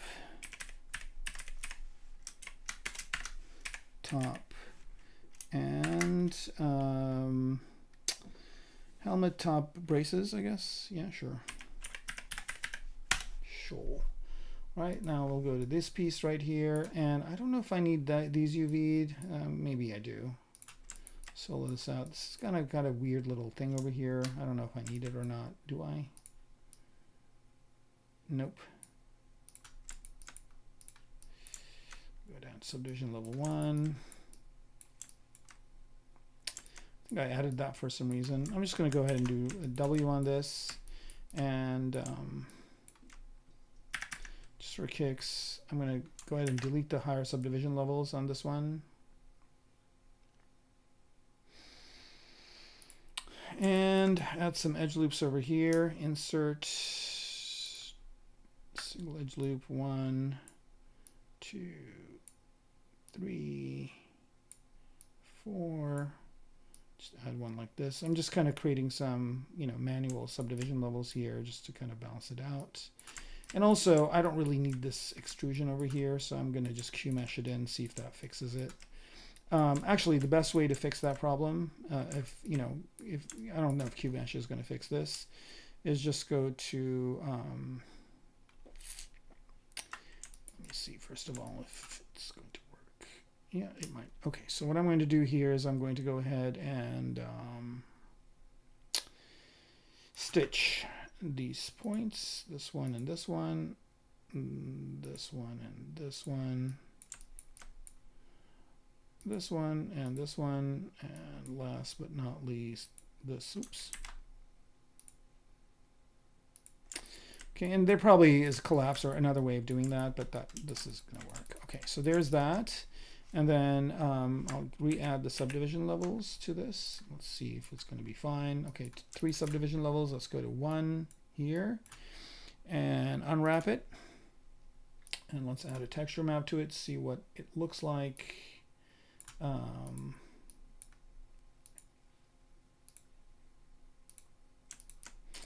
That's good.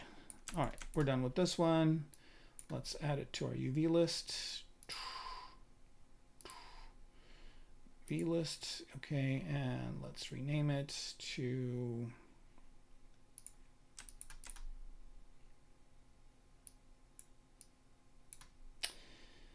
all right, so another kind of a piece of good advice to give you guys is that I've been kind of plugging away at this thing for 2 hours nonstop. So, usually my work schedule, I usually like to take a break. At 2 hours, it's a good time to kind of get up and stretch your legs and everything like that. I'm not going to do it now because I'm just going to go for another maybe 10 more minutes. It's not worth it, but what am I looking for? I'm looking for rename. Look at all this other flipping that's happening over here. So I'm going to rename this to, I wonder if it has something to do with UV Master, because whenever I go and UV something, it just does this funky stuff. Okay, so helmet, let's say conduit. Conduit. It's a conduit, man. All right, so this one over here, for some reason now is in my flip list. Jeez Louise, what a pain in the butt. Okay, and let's flip it. Display properties and flip. Okay, and then there was one other thing, that big tube had an issue too, which is very strange. Let's turn solo. Oh, let's go back to here. This guy's got that problem. Add it to the flip list. Go down here and display properties. And flip.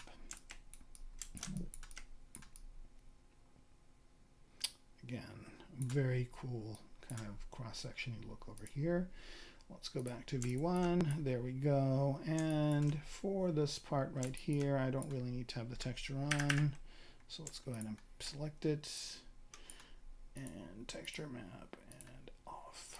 All right. Okay, so maybe restart would be useful. Yeah, I mean it would, but again, I'm probably going to go for another 8 minutes. So I'll just kind of hack away at it. And it's good to have these things on a flip list just in case they go bad. It'll be easy thing to fix. Okay, so the conduits are done. Now I can go to these pieces over here. Conduit back. Do I need UVs on these guys? Sure, I do. Yeah. Let's go to level 1. Unwrap.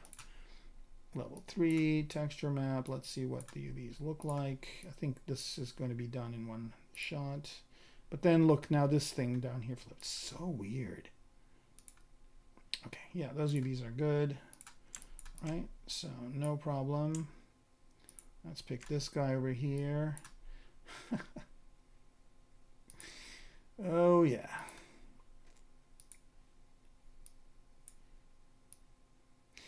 how you AI would fix that. Like, you know, like I wonder if AI would figure this out. Like it'd be like, you know, there'd be something in it that would make it work. Okay, flip.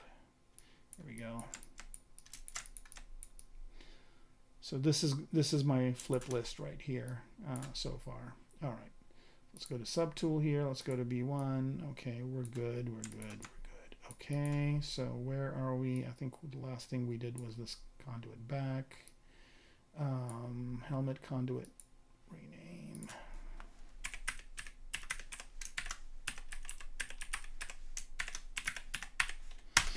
Yeah, I'm really sorry to be doing all this stuff online, but can't be helped. All right, I'm just going to subdivide this once, maybe one more time. These look good. I don't need to UV these. I'll just move on to the next piece. Oh, let's rename them. Rename helmet screws. By the way, this, you know, calling things helmet is going to be really easy because I can group these all. I think they already are. They already are all in a helmet folder. Are they? I don't know. Head. They're in a head folder. So, you know, maybe I can, you know, have a helmet folder that's just helmet. Okay, so this is, I don't need to UV this one either. Helmet, screw braces. Sure, that's a good name for it. Okay, this one. Okay, so this one I wanted to do a little bit of sculpting on, so maybe I'll do that kind of as the last thing for our, it'll be a nice break from, I can't even see my brush size, which is really strange. Draw size, okay, 103. Yeah, I think maybe it's a good time to kind of end this and restart ZBrush. I'm not going to do it online, so I'll just kind of end it here. We're 15 minutes over. Okay, so I'll just kind of leave you guys a few minutes. I know there's a little bit of a delay between when I do the stream and when it actually transmits it. So I'll just leave this kind of there for you all to, I'll do save next. And if you have last minute questions, you can ask them, and otherwise we'll just call it a night. But yeah, again, thanks for tuning in live, and I will be on again in a couple of Fridays, which is, let me see the dates here. It is, wow, June already, June 7th. June 7th will be the next stream. All right, so tune in on June 7th, and hopefully I will be texturing it then. And if you are at Monsterpalooza, come and see me. Oh, I guess I should also do my kind of stuff here, just in case you guys are interested in connecting with me and my wares and all that good stuff. So best way to connect with me is on Instagram. So here you can kind of see I've kind of put in some pictures of my progress on this. This is something I did in ZBrush, by the way. I should mention that. So it's just this texture I created. I wanted to kind of create a sponge-like texture, or something that I can kind of put in tendrils. Like this would be a good thing to put in the eye sockets of the guy. And I just did two kind of different zooms of it. Like you can kind of see that this thing goes all the way inside. Topologically, it's a mess, but I probably will be applying one texture to it. And if I do a subsurface scatter on it, it turns out pretty nice. Here's a toon shaded version of the work in progress on this guy that I'm working on. And here's one that's kind of more of a, you know, kind of a solid color render that turned out really good. Got some good feedback. So if you guys are following me on Instagram, drop a like. I really appreciate it. And then this is something that I did very quickly. Like this took me maybe less than half an hour. And I was just kind of watching Scavenger's Reign, and I just thought it'd be cool to recreate the face of this monster. Again, probably took me half an hour. Most of it was just the shading, the toon shading to look this way. But anyway, Instagram is a good way to follow me. And also all my links are on my Instagram under this link tree. So if you click on that, it basically will show you my portfolio and all of my stuff. You can see it here. All of my works are on my Kermaco.com page. So if you want to see my works, you can see it here. if you can want to get in contact with me and everything like that, the information should be here. And also check out my blog too. I haven't really updated it, but these are kind of when I was working with AI in April 2022, and I was creating some interesting stuff, but I've been working less and less with it. I'm also always kind of checking to see where it is, just because it's good to know, but I don't really use it in my work as much, and kind of not happy with how artists are being treated. So yeah, go see my work on Kermaco.com. I do have a Gumroad store that you can go to. And I just have one thing that's for money, which is this primitives brush that is the pro version, which has got 36 brushes, but you can get the free version, which has 17 brushes, which has most of the primitives that you need for free. And you can also get my UI colors for free if you want to. So that's on my Instagram, on my Gumroad. And again, to get to it, just go to my Instagram, go to my link tree, and there it is, Gumroad. You can go to it there. I do have some trainings on the Gnomon workshop. So I've got one where I'm making this mech. This is probably if you want to go through and see my work style and how I develop something, it's this one right here. So you can do that. And I also have one on 3D photogrammetry, retopology. And I'm working on a new version of this, which I need to kind of get to. I've been trying to work on it, but I'm missing some software for it, but hopefully that'll be resolved soon. Anyway, so these are on the Gnomon Workshop. So to get to those, you just go to the Gnomon Workshop, and then you go to a browse by instructor, and K, there I am, and then you can find these over there. Anyway, so that's basically it for today, and I will bid you all a good night or good day, or whatever time of day you're watching this. And happy ZBrushing, everybody. See you in a couple of Fridays, or come see me at Monsterpalooza next Saturday. I think 2:30 is my hour that I do the work, and you can see this model there live. Okay?